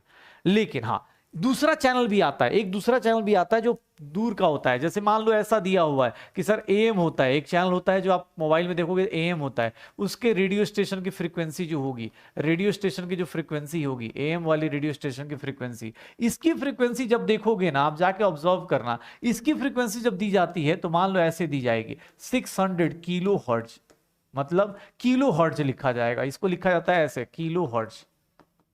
इसकी फ्रीक्वेंसी जब ऐड की जाएगी तो किलो हर्ट्ज बोला जाता है, या 600 kHz, या फिर इसी को लिखते हैं हम लोग 600 इंटू 10 की पावर 3 हर्ट्ज, या फिर इसी को लिखना चाहूं तो 6 इंटू 10 की पावर 5 हर्ट्ज लिख सकता हूं। इसकी फ्रीक्वेंसी को लिखा जाता है किलो हर्ट्ज में, इसकी फ्रीक्वेंसी को लिखा जाता है किलो हर्ट्ज में। और वेवलेंथ कैसे निकलेगा इसका? इसका वेवलेंथ भी कैसे निकलेगा? फिर से वही फॉर्मूला, वेवलेंथ कैसे आएगा? देखना दोनों में डिफरेंस क्यों है। ये वो स्टेशंस हैं जो बहुत लंबे तक जाती हैं। ये जो होता है ना, देखना भाई, एफएम जो होता है वो सिर्फ अपने शहर के अंदर होता है। एएम जो होता है ना, लंदन का चैनल यहां आ सकता है। कैसे? बिकॉज उसका वेव बहुत बड़ा होगा। देख लो अपने पास, वेवलेंथ यहां निकालने जाओगे C/ν, देखना अपने पास C/ν, और ये क्या हो जाएगा? C/ν क्या हो जाएगा? C की स्पीड कितनी है? 10 की पावर 8। न्यू की स्पीड कितनी है? 6 इंटू 10 की पावर 5। ये देख ले भाई, 3/2। ये कितना हो गया? ये 10 की पावर 5, 1/2 इंटू 10 की पावर 3 आ गया। 1000/2 कितने वेव का होगा? 500 मीटर। सोच लो, इस स्टेशन का जो वेव बनेगा वो 500 मीटर लंबा होगा। इस स्टेशन का जो वेव बनेगा वो 500 मीटर लंबा होगा। एक वेव 500 मीटर का, तो ऑब्वियस है ना, यहां से लेके पटना से कोई स्टेशन चालू होगा तो पूरा इंडिया के कोने कोने तक जा सकता है। क्यों? क्योंकि उसका वेवलेंथ क्या है? बहुत बड़ा है। इसीलिए जिसका फ्रीक्वेंसी ज्यादा किया, देखो फ्रीक्वेंसी किसकी ज्यादा थी, ये देखना एक बार। फ्रीक्वेंसी इसकी ज्यादा थी, 10 की पावर 8 थी, इसका वेवलेंथ क्या हो गया, कम। इसका फ्रीक्वेंसी कम है, इसकी फ्रीक्वेंसी कम है, तो इसका वेवलेंथ क्या हो गया, ज्यादा। तो मैं बोल सकता हूं जैसे जैसे फ्रीक्वेंसी बढ़ाओगे वेवलेंथ क्या होगा, कम। फ्रीक्वेंसी कम करोगे वेवलेंथ क्या होगा, ज्यादा। और यहां से एक सिंपल सी लाइन लिख सकते हैं, frequency is inversely proportional to lambda. Frequency is inversely proportional to lambda. Frequency is inversely proportional to lambda. Electromagnetic radiation में जिसकी फ्रीक्वेंसी ज्यादा होगी, जिसकी फ्रीक्वेंसी ज्यादा होगी उसका लैम्डा क्या हो जाएगा, कम। या फिर फ्रीक्वेंसी कम होगी तो सॉरी फ्रीक्वेंसी कम होगी तो लैम्डा क्या हो जाएगा, ज्यादा। फ्रीक्वेंसी कम होगी तो लैम्डा क्या हो जाएगा, ज्यादा। ठीक है, एक दूसरे के इनवर्सली प्रोपोर्शनल होते हैं। इवन इवन भाई अपने को चाहें तो इवन जब इनवर्सली प्रोपोर्शनल होते हैं तो इनवर्सली प्रोपोर्शनल का ग्राफ जो खींचा जाएगा, अगर फ्रीक्वेंसी वर्सेस लैम्डा का ग्राफ खींचा जाएगा तो इनवर्सली प्रोपोर्शनल का ग्राफ जो होता है वो रेक्टेंगुलर हाइपरबोला हो जाता है। इनवर्सली प्रोपोर्शनल का जो ग्राफ होता है वो रेक्टेंगुलर हाइपरबोला हो जाता है, रेक्टेंगुलर हाइपरबोला हो जाता है, इस टाइप का हो जाता है, रेक्टेंगुलर हाइपरबोला हो जाता है। ठीक है, सी क्या है भाई, C is the speed of light. भाई कहां रहते हो यार, C is the speed of light. हाँ रॉन्ग हो गया, ठीक है, C is the speed of light. Okay, तो ये हम लोग इलेक्ट्रोमैग्नेटिक रेडिएशन के बारे में पढ़ रहे थे कि इलेक्ट्रोमैग्नेटिक रेडिएशंस क्या होंगी, इलेक्ट्रोमैग्नेटिक रेडिएशंस क्या होंगी, इस टाइप की चीजें क्या होंगी। कोई भी वेव आएगी, किसी भी टाइप की वेव आएगी, आप आंसर निकाल सकते हो। बड़ा सा बड़ा क्वेश्चन दिया हो टेंशन नहीं लेना है, बड़ा से बड़े क्वेश्चन दिया हो तो टेंशन नहीं लेना है। सीधी सी बात है, यहां पे क्या होगा, यहां पे क्या होगा बेटा, ये देख ले यहां पे क्या हो रहा होगा। जैसे ये क्वेश्चन दिया हो, अरे कहां गया क्वेश्चन, ये देख अपने पास क्वेश्चन कहां गया यार इलेक्ट्रोमैग्नेटिक रेडिएशन का। जैसे ये क्वेश्चन दिया हुआ, ये नीट का आया हुआ क्वेश्चन है, नीट 2021 का है, नीट का क्वेश्चन है, नीट का प्रीवियस ईयर क्वेश्चन है, PYQ है, नीट का PYQ है, ये नीट का PYQ है। क्वेश्चन पढ़ के देख लो, क्वेश्चन पढ़ के देख लो क्या लिखा हुआ है, क्वेश्चन पढ़ के देख लो। हाँ भाई करा रहा हूं, इसके बाद कॉन्सेंट्रेशन टर्म, क्वेश्चन पढ़ के देखना क्या लिखा है कि सर फ्रीक्वेंसी दी हुई है, फ्रीक्वेंसी कितनी दी गई है, 1368 किलो हर्ट्ज दी गई है, मतलब 1368 इंटू 10 की पावर 3 हर्ट्ज दी गई है, यही है। वेवलेंथ पूछ रहा है तो वेवलेंथ क्या होगा, C अपॉन न्यू होगा, और वेवलेंथ C अपॉन न्यू हो गया, मतलब ये क्या हो जाएगा 3 इंटू 10 की पावर 8, 1368 इंटू 10 की पावर क्या हो जाएगी 3। कैलकुलेट कर लो आंसर आ जाएगा, कैलकुलेट कर लो आंसर आ जाएगा। कितना हो जाएगा, ये 10 की पावर 3 हो गया, यहां क्या बच गया 5, 3 लाख डिवाइड बाई 1368, सॉल्व करोगे आंसर आ जाएगा। लैम्डा का आंसर क्या आ जाएगा देख लो, एग्जाम हॉल में ऐसे छोटे छोटे क्वेश्चन आएंगे, एग्जैक्टली आंसर निकालना चाहो तो एग्जैक्टली आंसर निकाल लो। ठीक है, कैलकुलेट करके देखोगे, अरे कैलकुलेट करके देखोगे अपने पास आंसर आ जाएगा, कैलकुलेट करके देखोगे तो अब कैलकुलेशंस भाई करनी पड़ेंगी। ये एग्जाम हॉल का क्वेश्चन था भाई साहब, ये एग्जाम हॉल का क्वेश्चन था, ऐसे हवा में थोड़ी ना चलेगा। एग्जाम हॉल का क्वेश्चन था, ये सब एग्जाम हॉल का क्वेश्चन था, इसलिए अपने पास हवा में नहीं चलना भाई। जल्दी कितना हो जल्दी क्या हो जाएगा, कैलकुलेशन करके देख लो, कैलकुलेशन करके देख लो भाई कितना आ जाएगा 219.3 आ जाएगा। कैलकुलेशन भाई देख एग्जाम हॉल में कैलकुलेशन अपने पास करनी पड़ती है, तुम्हारे पास ऑप्शन है नहीं, वहां नखरे नहीं दिखा सकते हो। छोटा सा फॉर्मूला था, छोटा सा फॉर्मूला था, सॉल्यूशन ये था, एग्जाम हॉल का क्वेश्चन है, इधर उधर चलना भी नहीं। कहीं भी अपने को कहीं भी फ्रीक्वेंसी दिया हुआ है ना, तो आप इससे ऐसे क्वेश्चंस कहीं भी मिल सकते हैं। जैसे ये देखना, अपने को ये क्वेश्चन दे दिया गया, ये देखना, a radio station X has frequency, a radio station X has frequency 400 megahertz and another radio station has Y has frequency, इसकी frequency दी गई है, Y has frequency 300 megahertz. What will be the ratio of what would be the value of, ऐसे पूछ लेता हूं, what will be the value of lambda x divided by lambda y, क्या value होगी lambda x upon lambda y की, क्या होगी इसकी value, lambda x upon lambda y की वैल्यू क्या होगी। अगर फ्रीक्वेंसी दिया हुआ है, फ्रीक्वेंसी दी हुई है, तो lambda x upon lambda y का रेशियो क्या आएगा, lambda x upon lambda y का रेशियो क्या आएगा, कैसे निकालोगे, कैसे निकालोगे, जल्दी कैसे निकालोगे, जल्दी।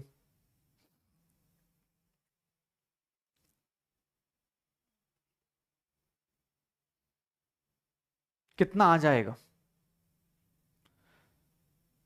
सर? लेमडा एक्स कितना होगा? Lambda X is nothing, C upon frequency of X लिख देंगे, C upon frequency of X. Lambda Y is nothing, C upon frequency of Y लिख सकते हैं।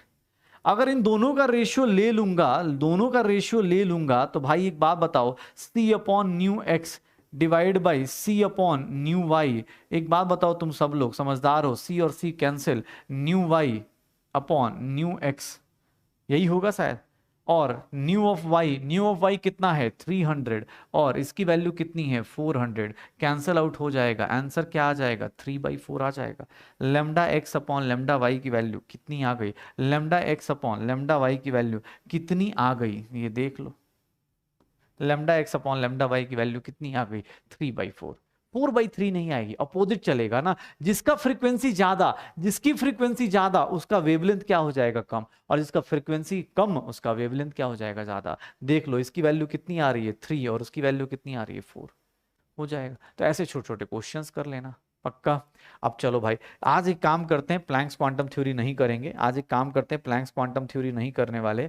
आज हम लोग स्टार्ट करते हैं, अभी थोड़ा कॉन्सेंट्रेशन टर्म्स कर लेते हैं, रिवीजन ऑफ कॉन्सेंट्रेशन टर्म्स कर लेते हैं, रिवीजन ऑफ कॉन्सेंट्रेशन टर्म्स कर लेते हैं, रिवीजन ऑफ कॉन्सेंट्रेशन टर्म्स ये कर लेते हैं, क्योंकि अभी संडे को एग्जाम है तो उसमें आएगा भी, और सीख लेते हैं, फटाफट रिवाइज कर लेते हैं, ठीक है। अगली क्लास से भाई, अगले मंडे से अपने पास क्लास में बहुत सारी चीजें आएंगी, रिवाइज करके आना, नहीं तो बर्बाद हो जाओगे भाई, ठीक है ना, बर्बाद हो जाओगे, और कुछ ऑप्शन है नहीं।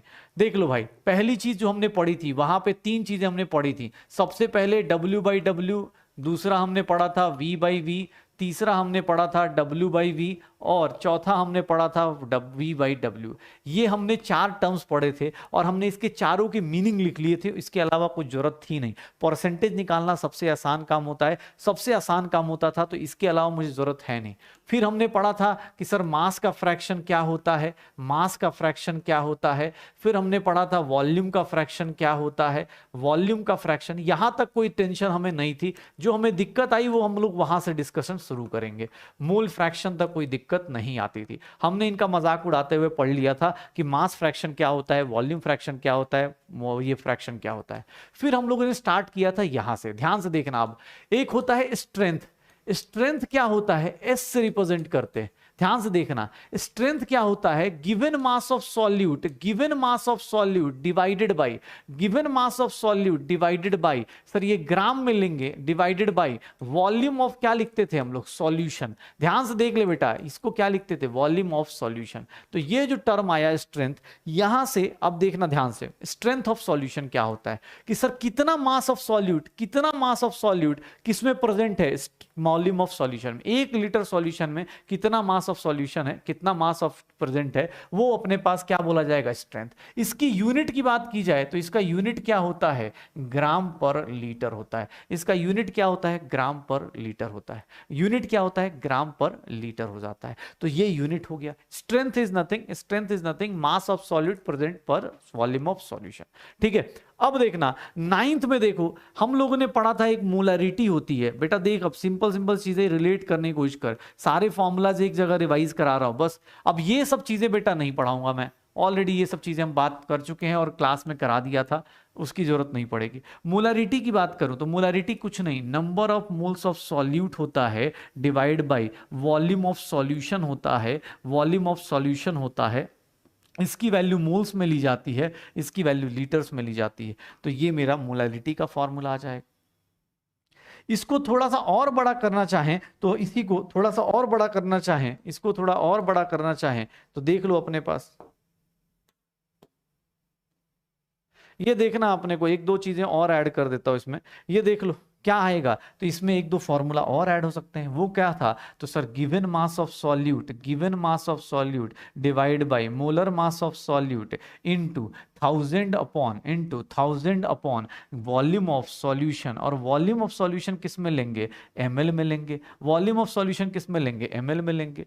यहां से number of moles of solute निकालने के लिए मैंने फॉर्मूला बताया था कि मोलरिटी इनटू वॉल्यूम किस में लेंगे, लीटर्स में लेंगे, मोलरिटी इनटू वॉल्यूम किस में लेंगे, लीटर्स में लेंगे। अगर मैं बोलूं ध्यान से देखना, अगर यहाँ पे number of millimoles of solute निकालने का फॉर्मूला मैंने बता दिया था कि अगर भाई साहब अगर गलती से भी वॉल्यूम किस में ले लिया जाए, वॉल्यूम अगर ml में ले लिया जाएगा तो क्या आ जाएगा, मिली मोल्स आ जाएंगे। वॉल्यूम किस में आ जाएगा, मिली मोल्स आ जाएंगे। बेटा देख ले फॉर्मूला, फटाफट रिवाइज कर ले फिर करते हैं। उसके बाद देख, हमने पढ़ा था एक डाइल्यूशन। डाइल्यूशन का मतलब क्या हो जाता था कि सर डाइल्यूशन जब भी करोगे m1v1 is equals to m2v2 use करना है। डाइल्यूशन हो चाहे कॉन्सेंट्रेशन हो, डाइल्यूशन हो चाहे कॉन्सेंट्रेशन हो, डाइल्यूशन हो चाहे कॉन्सेंट्रेशन हो, ये क्या कहलाएगा अपने पास, m1v1 इज इक्वल्स टू क्या हो जाएगा, m2v2। ठीक है, m1v1 is equals to n2v2, यही होगा शायद। तो ये अपने पास। उसके बाद एक चीज और थी, जब हम लोगों ने बात करी थी, एक मिक्सिंग का भी कॉन्सेप्ट पढ़ा था। मिक्सिंग का कॉन्सेप्ट क्या कहता था कि भैया मोलरिटी ऑफ मिक्सचर जो होता है, मोलरिटी ऑफ मिक्सचर जो होता है m1v1 plus m2v2 divided by v mixture हो जाता है, वॉल्यूम ऑफ मिक्सचर हो जाता है, वॉल्यूम ऑफ मिक्सचर हो जाता है। तो भाई ये देख लो, मोलरिटी का फॉर्मूला यही सब तो था, मोलरिटी का फॉर्मूला यही सब तो था, निकाल लो। अब कॉन्सेंट्रेशन डाइल्यूशन का फॉर्मूला देखोगे भाई, कोई बहुत डिफिकल्ट तो नहीं है, लेकिन हाँ आप सामने वाले के ऊपर है, सामने वाला ज्यादा प्रैक्टिस करके बैठेगा तो उसको दिक्कत नहीं आएगी। अब बात यह है कि फॉर्मूला मैंने इसलिए बोला था सीट बना लो, मैंने इसलिए बोला था सीट्स बना लो, अपने फॉर्मूला सीट्स बना लो। जिन लोगों ने लिख रखा है उनको बस क्वेश्चन प्रैक्टिस करनी है। कॉन्सेंट्रेशन का फॉर्मूला मैंने पहले ही बता रखा था, m1v1 is equals to m2v2, यही था शायद। उसके बाद देखो ना अपने पास, अगर मैं 10th नंबर पे आऊं तो एक चीज और थी, एक मोलालिटी था। मोलालिटी को हम लोग स्मॉल m से रिप्रेजेंट करते थे, स्मॉल m से रिप्रेजेंट करते थे, मोलालिटी को हम लोग स्मॉल m से रिप्रेजेंट करते थे। और ये क्या बताता था, ये नंबर ऑफ सॉल्यूट बताता था, बट इसके केस में मास ऑफ क्या लेते थे, सॉल्वेंट लेते थे। ये केजी होता था और ये क्या होता था, मोल्स होता था, यही था, moles per KG. Number of, इसका फॉर्मूला भी बड़ा सा लिखना चाहे तो mass of solute divide by molar mass of solute into 1000 upon molar mass of क्या हो जाएगा, sorry given mass of solvent हो जाएगा, सॉल्वेंट हो जाएगा ग्राम में। ये फॉर्मूला हमने कर रखा था, मोलालिटी का ये फॉर्मूला हमने कर लिया था। अब यहां से करने के बाद कुछ रिलेशंस निकाले थे हम लोगों ने, कुछ रिलेशंस निकाले थे, मोलालिटी हो गया। यहां के बाद कुछ इंटर रिलेशन याद रखो, 4 ही इंटर रिलेशन थे। इंटर रिलेशन किसके किसके बीच में, बिटवीन कॉन्सेंट्रेशन टर्म्स के बीच में। ये सारे फॉर्मूलाज, बस बेटा इतना ही फॉर्मूलाज आपको याद करके जाना है कॉन्सेंट्रेशन टर्म्स के बीच में। पहला, सर मोलारिटी निकालनी है, अगर मोलारिटी निकालनी है कैपिटल M, तो इसके लिए एक फॉर्मूला मैंने लिखवाया था 10 टाइम्स 10xd बाई, या इसको मैं ऐसे पूरा लिख देता हूं, 10 times percentage of mass percentage of solute, ऐसे लिख देता हूं पूरा, mass percentage of solute into क्या हो जाता है, डेंसिटी, इनटू क्या हो जाता है, density, divided by molar mass of solvent, molar mass of solute, यही होता है। इसको पूरा ऐसे लिखो तो मोलर मास ऑफ सॉल्यूट हो जाता है, मोलर मास ऑफ सॉल्यूट हो जाता है। अगर यही देखोगे तो इसी को शॉर्टकट में अगर कोई बोलेगा तो शॉर्टकट में ये हो जाता है, capital M is nothing 10xd by molar mass of solute, यही होगा। स्मॉल में यही लिखा जाता है, ठीक है, यही लिखा जाता है। दूसरा, अगर अपने को देखो, अरे क्वेश्चन करा दूंगा भाई, टेंशन मत ले। दूसरा देखोगे, अगर मोलालिटी की बात करें तो मोलालिटी का भी एक फॉर्मूला निकाला था हम लोगों ने, मोलालिटी स्मॉल m का भी फॉर्मूला निकाला था, and that is mole fraction of solute divide by mole fraction of solvent into 1000 times molar mass of solvent, ये लिखा था हम लोगों ने। अगर मैं इसको भी अगर शॉर्टकट में लिखना चाहूं ऐसे, तो यहाँ पे small m is nothing x2 by x1 into 1000 upon molar mass of m1, ये फॉर्मूला भी हम लोगों ने बना दिया था, ये छोटा सा फॉर्मूला। तीसरा रिलेशन क्या निकाला था हम लोगों ने कि मोलालिटी जो होती है स्मॉल m कैपिटल M के साथ कैसे रिलेट होती है, 1000 times capital M, 1000 times density, 1000 times molarity, ऐसे था molarity, 1000 times density minus molar mass, molarity into, ये फॉर्मूला बस याद रख लीजिए, हो गया आपका। इतने से ही क्वेश्चंस होंगे, अभी बस क्वेश्चन स्टार्ट कर रहा हूं। मोलर मास ऑफ सॉल्यूट, इसी फॉर्मूले को अगर शॉर्टकट में लिखते थे तो हम लोग ऐसे लिख देते थे, मोलालिटी इज नथिंग, क्या हो जाएगा 1000 times capital M divide by 1000 times D minus M into molar mass of solute. यही था शायद सारे फॉर्मूले। And the last one, strength is nothing, strength is nothing molarity into molar mass of solute, molarity into molar mass of solute. यही 4 relations थे, बस यही 4 concentration term, इन्हीं के अपने पास क्वेश्चंस कर लो, ठीक है, इन्हीं 4 के क्वेश्चंस कर लो। ये बस इंटर रिलेशन में बस यही 4 मिलेंगे आपकी लाइफ में अगले 2 साल तक, यही 4 मिलने वाले, इन्हीं को अपने पास क्वेश्चंस करते रहना, इन्हीं के ऊपर छोटे छोटे क्वेश्चंस मिलेंगे। अभी क्वेश्चन देखेंगे, लेकिन उससे पहले 1-2 चीजें थी। किसने बोला सर पीपीएम कैसे निकालते हैं? भाई पीपीएम जैसे तुम परसेंटेज निकालते थे ना, वैसे ही पीपीएम निकालना है। अगर पीपीएम ऑफ ए निकालना है ना भाई, तो तुम्हारे पास 2-3 ऑप्शन है। परसेंटेज तुम कैसे कैसे निकालते थे? मास के टर्म्स में निकालते थे, वॉल्यूम के टर्म्स में निकालते थे, मास बाई वॉल्यूम निकाल सकते थे। याद करो, हमने सारा परसेंटेज निकाला था, W/W, V/V, W/V, ये सब कुछ निकाला था हम लोगों ने। वही सेम चीज अगर यहां ट्राई करोगे तो पीपीएम ऑफ ए कैसे निकाल सकते हो? सर अपना मास डिवाइड बाई टोटल, बस यहां पे मल्टीप्लाई जब करोगे तो मिलियन की वैल्यू कितनी होती है? 10 की पावर 6। पार्ट्स पर मिलियन में किससे मल्टीप्लाई करोगे? 10 की पावर 6 में। पार्ट्स पर मिलियन में किससे मल्टीप्लाई करोगे? किसने बोला सर ये किससे लिख रहा हूं? By mass. अगर किसने बोल दिया सर मास के रिस्पेक्ट में निकालो, किसने बोला सर पीपीएम ऑफ ए निकालो, किसके रिस्पेक्ट में? By volume. अगर वॉल्यूम दिया है और पीपीएम निकालना है तो पता है क्या करना है? Volume of A divide by V total into क्या कर दो? 10 की पावर 6 कर दो, हो गया। इंटू 10 की पावर 6 कर दो, हो गया। तो भाई ये बस, इसके अलावा अब इसी का जुड़वा भाई कौन आ जाएगा? पार्ट्स पर बिलियन आ जाएगा, पार्ट्स पर बिलियन आ जाएगा। पार्ट्स पर बिलियन अपने पास क्या होगा? पार्ट्स पर बिलियन ऑफ ए अगर बोला जाए तो ये भी given mass of A divide by total mass into, बस यहां बिलियन है तो 10 की पावर 9 लगा देना। ये किसके रिस्पेक्ट में? बाई मास आया। बेटा याद करना, ये जो चीज करता था ये किसके लिए था? Mass fraction. मास फ्रैक्शन को किससे मल्टीप्लाई कर दे? 10 की पावर 6 से, हो जाएगा। 10 की पावर 9 से मल्टीप्लाई कर दिया। पीपीबी ऑफ, अगर ए निकालना है किसके रिस्पेक्ट में? बाई वॉल्यूम निकालना है तो क्या करोगे sir? V A by V total into क्या करना है? 10 की पावर 9 कर दो, हो गया। पीपीबी आ गया। पार्ट्स पर बिलियन आ गया, पार्ट्स पर मिलियन आ गया। अब क्वेश्चन देख लेते हैं, क्योंकि सारे टर्म्स हो गए तो अब क्वेश्चंस पे आते हैं। क्वेश्चंस पे आते हैं, सबसे पहले ये क्वेश्चन देखो, मोलैरिटी का फॉर्मूला है, याद करो 22.8% W/V, इसका मीनिंग मैंने समझाया था। W/V क्या होगा? इसका मतलब क्या होगा कि 2.8 ग्राम KOH है, 2.8 gram of KOH is present in, याद करो लिखवाना सिखाया था ये सब कुछ, 100 ml ऑफ सॉल्यूशन।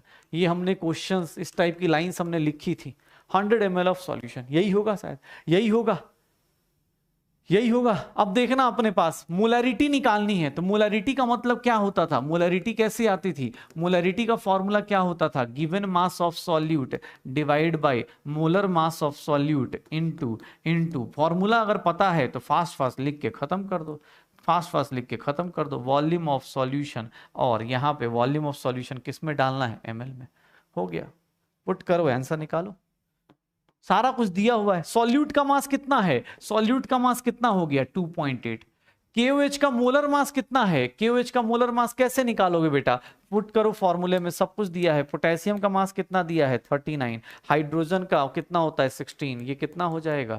56 हो जाएगा। तो मोलर मास कितना हो गया KOH का? 56 into 1000 upon volume of solution कितना है? 100 ml है। पुट करके देख ले भाई, ये 2.8 का नीचे आएगा 10, तो ये भी चला गया। कितना आ गया? 1/2।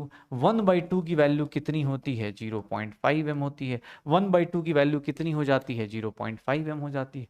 तो 1/2 की वैल्यू 0.5 m निकाल दे भाई, सीधा सीधा। अब आपको ये लिखने में दिक्कत आ रही है, इसका मतलब भाई साहब आपने रिवीजन किया ही नहीं है, क्योंकि ये सारा 4-4 लाइंस मैंने हंसी मजाक में करवाया हुआ था। बस मेरे से लास्ट का 2 ये लास्ट वाले पोर्शंस थोड़े छूट गए थे, क्वेश्चंस कम हुए थे, इसके लिए मैं करवा रहा हूं।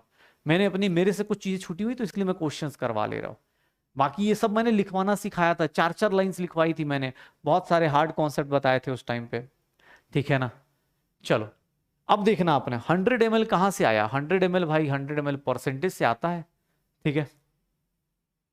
चलो अगला क्वेश्चन देखो, ये क्वेश्चन देखना, कॉन्सेंट्रेशन दिया हुआ है किसी का 90 मिलीग्राम इन पर 100 ml, इसका मतलब क्या हो गया सर, 90 मिलीग्राम ऑफ ग्लूकोज है, 90 मिलीग्राम, इसको बोल सकते हैं ना कि 90 मिलीग्राम मतलब 90 इंटू 10 की power -3 gram of glucose present है, ग्लूकोज प्रेजेंट है, इज प्रेजेंट इन 90 मिलीग्राम पर 100 ml। इसका मतलब क्या हो गया कि इज प्रेजेंट इन, ध्यान से देख लो अपने पास, पहले लाइन का मीनिंग, बस एग्जाम हॉल में मीनिंग निकाल दोगे, क्वेश्चन विद इन सेकेंड आना शुरू हो जाएगा कि सर इसका मतलब तो यही हुआ ना कि सर 90 मिलीग्राम प्रेजेंट है कितने में, 100 ml में। मोलैरिटी का फॉर्मूला आप सबको अभी बताया जा चुका है, अभी जस्ट आपने किया भी होगा, टेस्ट के लिए पढ़ा भी होगा, mass of solute divide by molar mass of solute into into 1000 upon molar sorry volume of solution. क्या पुट कर दें, ml में पुट कर दें, देख लो मास ऑफ सॉल्यूट कितना हो गया, मास ऑफ सॉल्यूट कितना दिया है 90 मिलीग्राम, मिलीग्राम मतलब इतना, मोलर मास ग्लूकोज का मास अब सबको याद होना चाहिए 1000 अपॉन वॉल्यूम कितना है 100 ml। सर ये देख लीजिए, एक जीरो ये 2 हो गया, 2 से ये कितना हो गया 5 हो गया, मोलरिटी कितनी आ गई 5 इंटू 10 की पावर -3, या फिर हम बोल सकते हैं 0.005 m आ गई। क्या आंसर आ जाएगा 0.005 m आ जाएगा, 0.005 m आ जाएगा, करते रहो भाई, 0.005 m आ जाएगा, उठा उठाए करते रहे क्वेश्चंस, हो जाएगा। हाँ मोलरिटी है तो सीधा सीधा फॉर्मूला उसका लगाएंगे, मोलरिटी का फॉर्मूला लगाएंगे। उसके बाद अब देखो क्वेश्चन क्या दिया, मोलरिटी के सारे क्वेश्चंस निपटाओ, क्या दिया गया है, how many grams of NaOH, gram of NaOH निकालना है किसका, जब वॉल्यूम दिया होता है, जब वॉल्यूम दिया होता है और मोलरिटी दी गई होती है, तो हमने एक फॉर्मूला पढ़ा था कि number of moles of solute किसके इक्वल होता है, molarity into volume of litres, volume of solution in litres. ये देख ले भाई, मोलरिटी कितनी है 2, वॉल्यूम कितना है 250 ml, तो 250 ml को किससे डिवाइड करेगा 1000 से। ये नंबर ऑफ मोल्स किसके आ जाएंगे NaOH के, क्यों, क्योंकि सर यही तो सॉल्यूट है, तो number of moles of NaOH आ गया, तो ये कितना हो जाएगा 4, ये कितना हो गया 2, 1/2 0.5 मोल्स आ गए किसके NaOH के। वो तुमसे मोल्स नहीं पूछ रहा, वो क्या पूछ रहा है, मास ऑफ NaOH पूछ रहा है। NaOH का मास, एक मोल का मास कितना होता है, कैलकुलेट कर लो, 23 प्लस 16 प्लस 1 कितना होता है 40, तो कितना आ जाएगा 0.5 इंटू क्या हो जाएगा 40, कितना मास होगा 20 ग्राम मास हो जाएगा, 20 ग्राम क्या हो जाएगा मास हो जाएगा, यही पूछा जा रहा है, 20 ग्राम मास आ जाएगा, निकाल ले भाई, ठीक है। हाँ भाई जिनको रिवीजन करके नहीं आए, जो पढ़ के नहीं आए कॉन्सेंट्रेशन टर्म्स, उनके लिए भैया दिक्कत है, वो फिर आप आराम से एक काम कीजिए, सैटरडे कल शाम को जाके देख लीजिएगा, सैटरडे को आप देख लीजिएगा, जब आप रिवीजन कर लेंगे तब कर लीजिएगा। अभी तो जो रिवीजन करके आए उनका बहुत फायदा होगा। फिर से देखो यहां पे देखो 98% मास दिया हुआ है, W/W दिया हुआ है, W/W दिया हुआ है, डेंसिटी दी हुई है, W/V, अच्छा सॉरी W/V दिया हुआ है, डेंसिटी दी हुई है, मोलरिटी पूछी जा रही है। पहले एक बात होता है, इसका मीनिंग क्या था कि 98 gram of H2SO4, 98 gram of H2SO4 is present in 100 ml of solution लिख सकता हूं, 100 ml ऑफ सॉल्यूशन लिख सकता हूं, यही है ना मीनिंग, यही है ना मीनिंग, पक्का। मोलरिटी पूछ रहा है, मोलरिटी क्या होगी भाई, मोलरिटी क्या हो जाएगी, मोलरिटी का फॉर्मूला क्या होता था, मोलरिटी का फॉर्मूला हम यही तो लिखते थे, W of solute divided by molar mass of solute, W of solute into molar mass of solute divide by 1000 into volume of ml। Put कर आंसर निकाल, मास कितना है 98, H2SO4 का मोलर मास कैलकुलेट करेगा 98, वॉल्यूम कितना है 100, क्या करो कैंसिल आउट, ये कैंसिल आउट 100 सॉरी 1000/100, तो ये क्या हो गया 10 m आ गया, कितना आंसर आ जाएगा 10 m आ जाएगा। बस एग्जाम में आप भाई खाली ये लाइंस लिखना शुरू करो, याद करो हमने ये सब कुछ लिखना शुरू किया था कि अच्छा इसका मतलब ये होता है, मास बाई वॉल्यूम है तो मतलब mass is present in volume, answer निकाल ले भाई, mass is present in volume तो आंसर निकाल लो, उसके हिसाब से हो जाएगा, श्योर हो। अगला क्वेश्चन देखो, इसमें देखना डेंसिटी पूछी जा रही है 29% बाई मास दिया है। याद करो अभी एक फॉर्मूला लिखा था, मोलरिटी का एक फॉर्मूला लिखा था मैंने, मोलरिटी का एक फॉर्मूला लिखा था 10xd by molar mass of solute, ये फॉर्मूला लिखा था। यहां से आप डायरेक्ट निकाल सकते हो, क्यों? क्योंकि मोलरिटी दी हुई है 10 टाइम्स, कितना मास परसेंटेज दिया हुआ है 29 दिया हुआ है, डेंसिटी नहीं पता है, ठीक है। सॉल्यूट कौन है, सॉल्यूट कौन सा है, H2SO4 है, तो उसका मास कितना है 98 है, करके देख लो। डेंसिटी की वैल्यू कितनी आ जाएगी 98 इंटू, सीधा सीधा फॉर्मूला बेस्ड क्वेश्चन है भाई साहब, सीधा सीधा फॉर्मूला बेस्ड क्वेश्चन है। डेंसिटी की वैल्यू यहां से निकाल लो, डेंसिटी की वैल्यू यहां से निकाल लो, कितना हो जाएगा, कितना हो जाएगा, डेंसिटी की वैल्यू कैलकुलेट करोगे कितना आ जाएगा। अब एग्जैक्ट कैलकुलेट करने चलेंगे तो कितना हो जाएगा, 98 इंटू 3.6, ये अरे यार कैलकुलेट कर लेते हैं जल्दी, नहीं तो फिर क्वेश्चन सॉल्व नहीं हो पाएगा। एक मिनट, 98, एक मिनट जल्दी जल्दी कर लो यार, क्योंकि फिर आगे वाले क्वेश्चंस भी कराने हैं। डिवाइड बाई 290, 1.216 आ जाएगा, मतलब 1.22 आ जाएगा। आंसर कितना आ जाएगा 1.22 आ जाएगा। इस क्वेश्चन में देख लो ऑप्शन क्या कैसे किया भाई, सीधा सीधा ये फॉर्मूला है, ये फॉर्मूला यूज कर लो। मोलरिटी का फॉर्मूला 10 टाइम्स x, x क्या था मास परसेंटेज, d क्या था डेंसिटी, फॉर्मूला बेस करके आंसर निकाल ले भाई।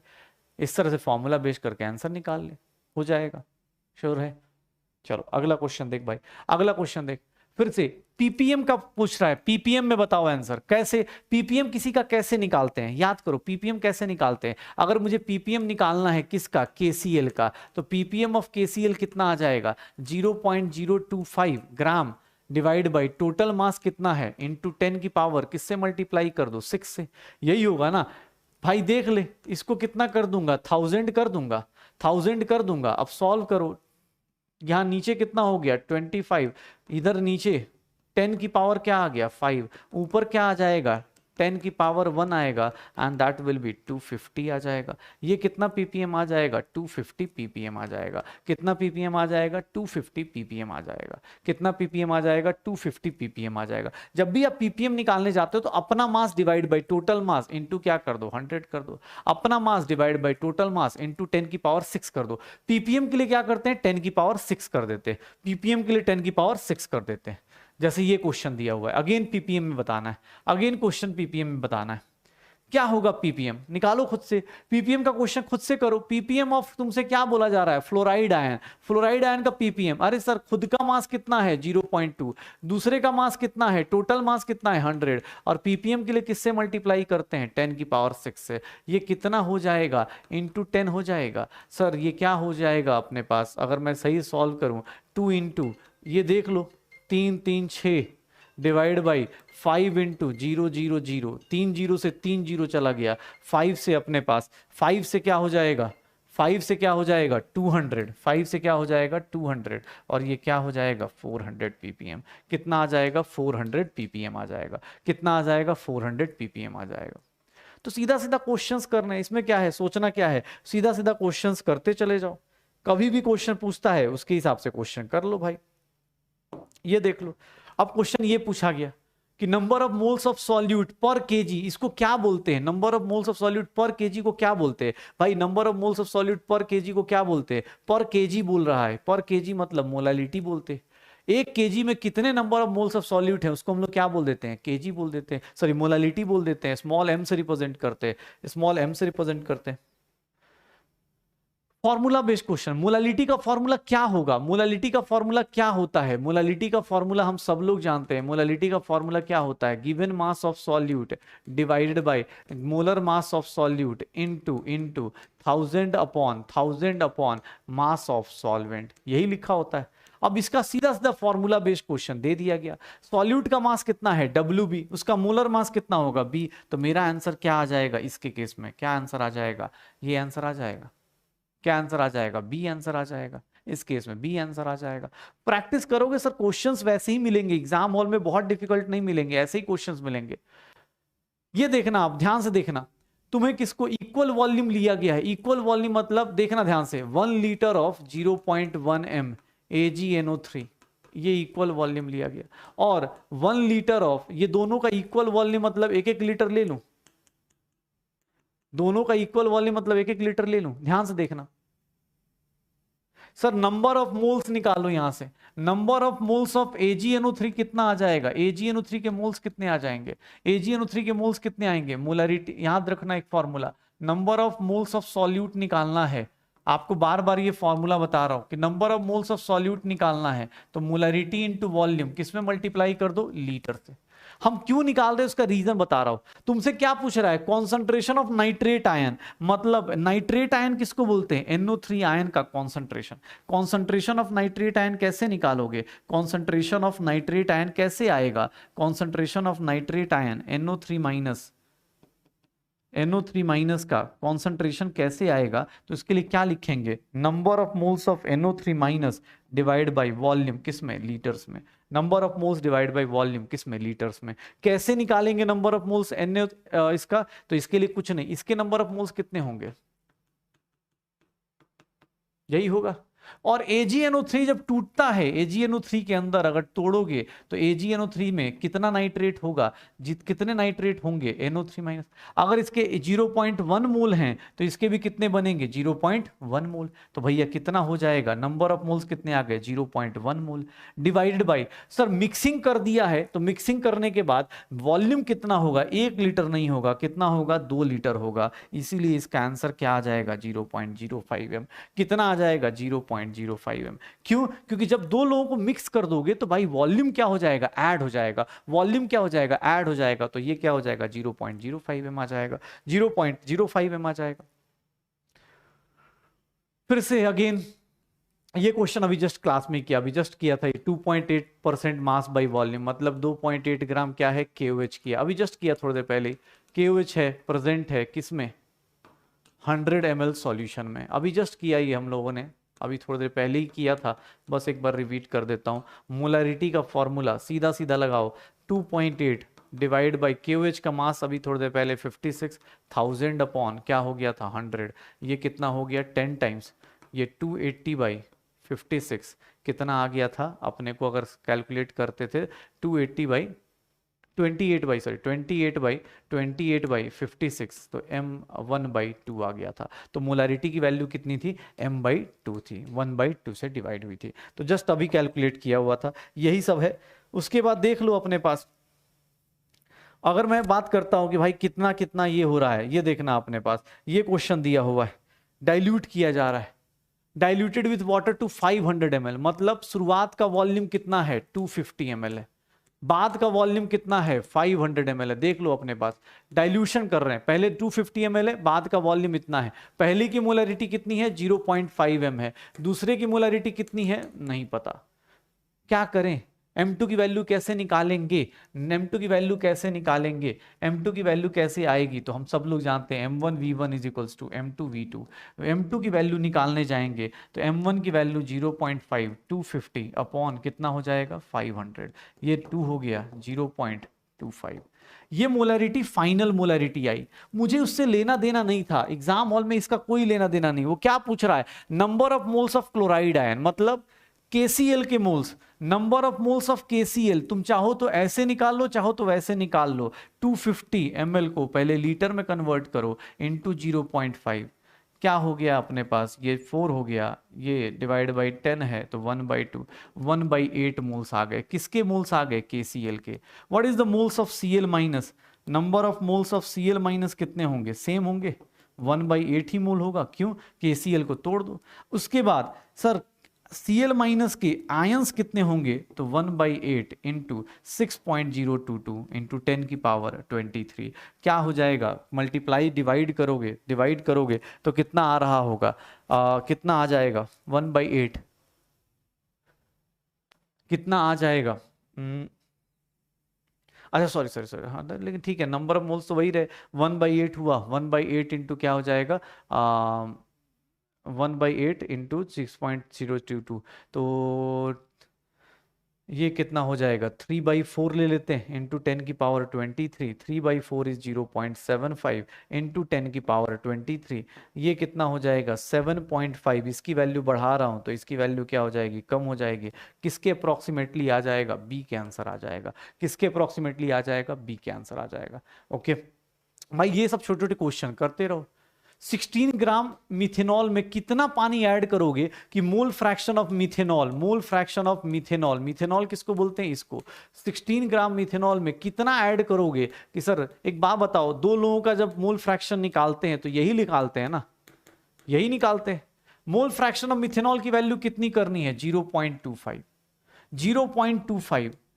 सर 16 ग्राम मिथेनॉल है, मिथेनॉल का मास कितना है देख लो अपने पास, CH4 मतलब कार्बन का कितना हो गया, कार्बन का कितना हो गया ये देख लो, कार्बन का 12 है, हाइड्रोजन का 3 हो गया, 16 + 1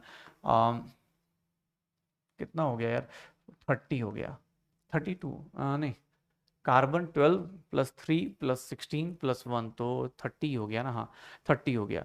तो ये देख लो अपने पास क्या हो जाएगा, 16 ग्राम है ना, तो 16/30, 16/30 और 30 के बाद ये देख लो 16/30 प्लस इसको number of moles of H2O निकाल दो। अब यहां से number of moles of H2O निकालो, इसको क्या कर दूं 1/0.25 है, तो 0.25 को क्या लिख सकते हैं, तो एक काम करो 4 से मल्टीप्लाई कर दो, 4 × 16/30 is nothing, 16/30 plus number of moles of water, number of moles of water यहां से निकालोगे तो number of moles of water कितना आ जाएगा, 48/30 आ जाएगा। यहां से मास ऑफ वाटर निकालना चाहोगे तो मास ऑफ वाटर कितना आ जाएगा सर, 48/30 इंटू कितना आ जाएगा 18, ये 3 टाइम्स, ये कितना हो गया 5 टाइम्स, 144 डिवाइड बाई 5, 36 पॉइंट कुछ आएगा, 36 ग्राम के आसपास आ जाएगा, इसके आसपास आंसर आ जाएगा। तो ये आंसर आ रहे होंगे। क्वेश्चंस उठा उठा करते रहे भाई, अब तेरे ऊपर है, जितना क्वेश्चंस कर सकता है क्वेश्चंस करता चला जा। अब जैसे ये एक लास्ट क्वेश्चन करो, खत्म करते। मोलालिटी का मोल फ्रैक्शन के साथ रिलेशन याद करो, मोलालिटी का मोल फ्रैक्शन के साथ रिलेशन। मोलालिटी क्या थी, मोलालिटी अपने पास देखते थे तो मोलालिटी क्या होती थी, मोल fraction of solute, mole fraction of solute, mole fraction of solvent into 1000 upon molar mass of, into 1000 upon molar mass of solvent. Molality कितनी है 1, मोल फ्रैक्शन ऑफ सॉल्यूट अगर x मान लें तो मोल फ्रैक्शन ऑफ सॉल्वेंट कितना हो जाएगा 1/NS(x). क्यों, क्योंकि हमने सर शुरुआत से पढ़ा है कि सॉल्यूट प्लस सॉल्वेंट का जब मोल फ्रैक्शन, कभी भी किसी का मोल फ्रैक्शन ऐड करते हो तो वो 1 के इक्वल हो जाता है। तो ये कितना हो जाएगा 1000, और मोलर मास ऑफ सॉल्वेंट, पानी का मास कितना होगा 18 होगा। तो ये देख लो कितना हो गया, अगर मैं इसको सॉल्व करने जाऊं तो ये हो जाएगा 18 times 1 - x is equals to 1000 times x, 18 - 18x is equals to 1000x, और 18 is equals to 1000 × 18x, x की वैल्यू 18/1018 आ जाएगी। Molar value sorry mole fraction of solute बहुत कम हो जाएगा, 18/1000 मतलब कितना हो गया 0.018 के आसपास, 0.018 के आसपास। तो ये क्या हो जाएगा, ये आंसर आ जाएगा, बी आंसर आ जाएगा। ठीक है, ओके तो चलो भाई, आज की क्लास में अब क्वेश्चंस भी हो गए हैं आपके, तो अब ट्राई कीजिए जितना हो सकता है, सब लोग कोशिश करिए, सारे के सारे क्वेश्चंस करते जाइए। कल का टेस्ट दीजिए, मंडे का सॉरी संडे का टेस्ट दीजिए, जितना हो सकता है रिवीजन करना हो तो मेरे और भी वीडियोस पड़े यूट्यूब पे, वहां से भी देख सकते हो। ये चैप्टर 12th में फिर से, कॉन्सेंट्रेशन टर्म्स 12th में फिर से आता है, ठीक है ना, कॉन्सेंट्रेशन टर्म्स 12th में फिर से आ जाता है, वहां से भी कर सकते हैं, फिर से वहां कर लेंगे। अगर कुछ गलती हुई तो कोई बात नहीं, उसको बाद में कर लेंगे, ओके ठीक है। अगर ऐसे कुछ मतलब मेरे से कुछ एरर हुआ है तो उसको बाद में देख लेंगे, टाइम हो चुका है काफ़ी सारा। एग्जाम के लिए पढ़ाई करो अच्छे से, एग्जाम अच्छे से दो, क्वेश्चंस इजी आएंगे, एग्जाम के क्वेश्चंस इजी ही आएंगे। ओके तो चलो भाई, बढ़िया से पढ़ाई कीजिए, अच्छे से मिलते हैं मंडे, अगले वीक मिलते हैं। और अगले वीक एटॉमिक स्ट्रक्चर भाई रिवाइज करके आना, क्योंकि बड़ी मेहनत से एटॉमिक स्ट्रक्चर रिवाइज करके आना, क्योंकि बहुत दिक्कत हो जाएगी। तो एटॉमिक स्ट्रक्चर अच्छे से रिवाइज करके आना। ओके चलो मिलते हैं, तब तक के लिए bye bye, bye bye, good night.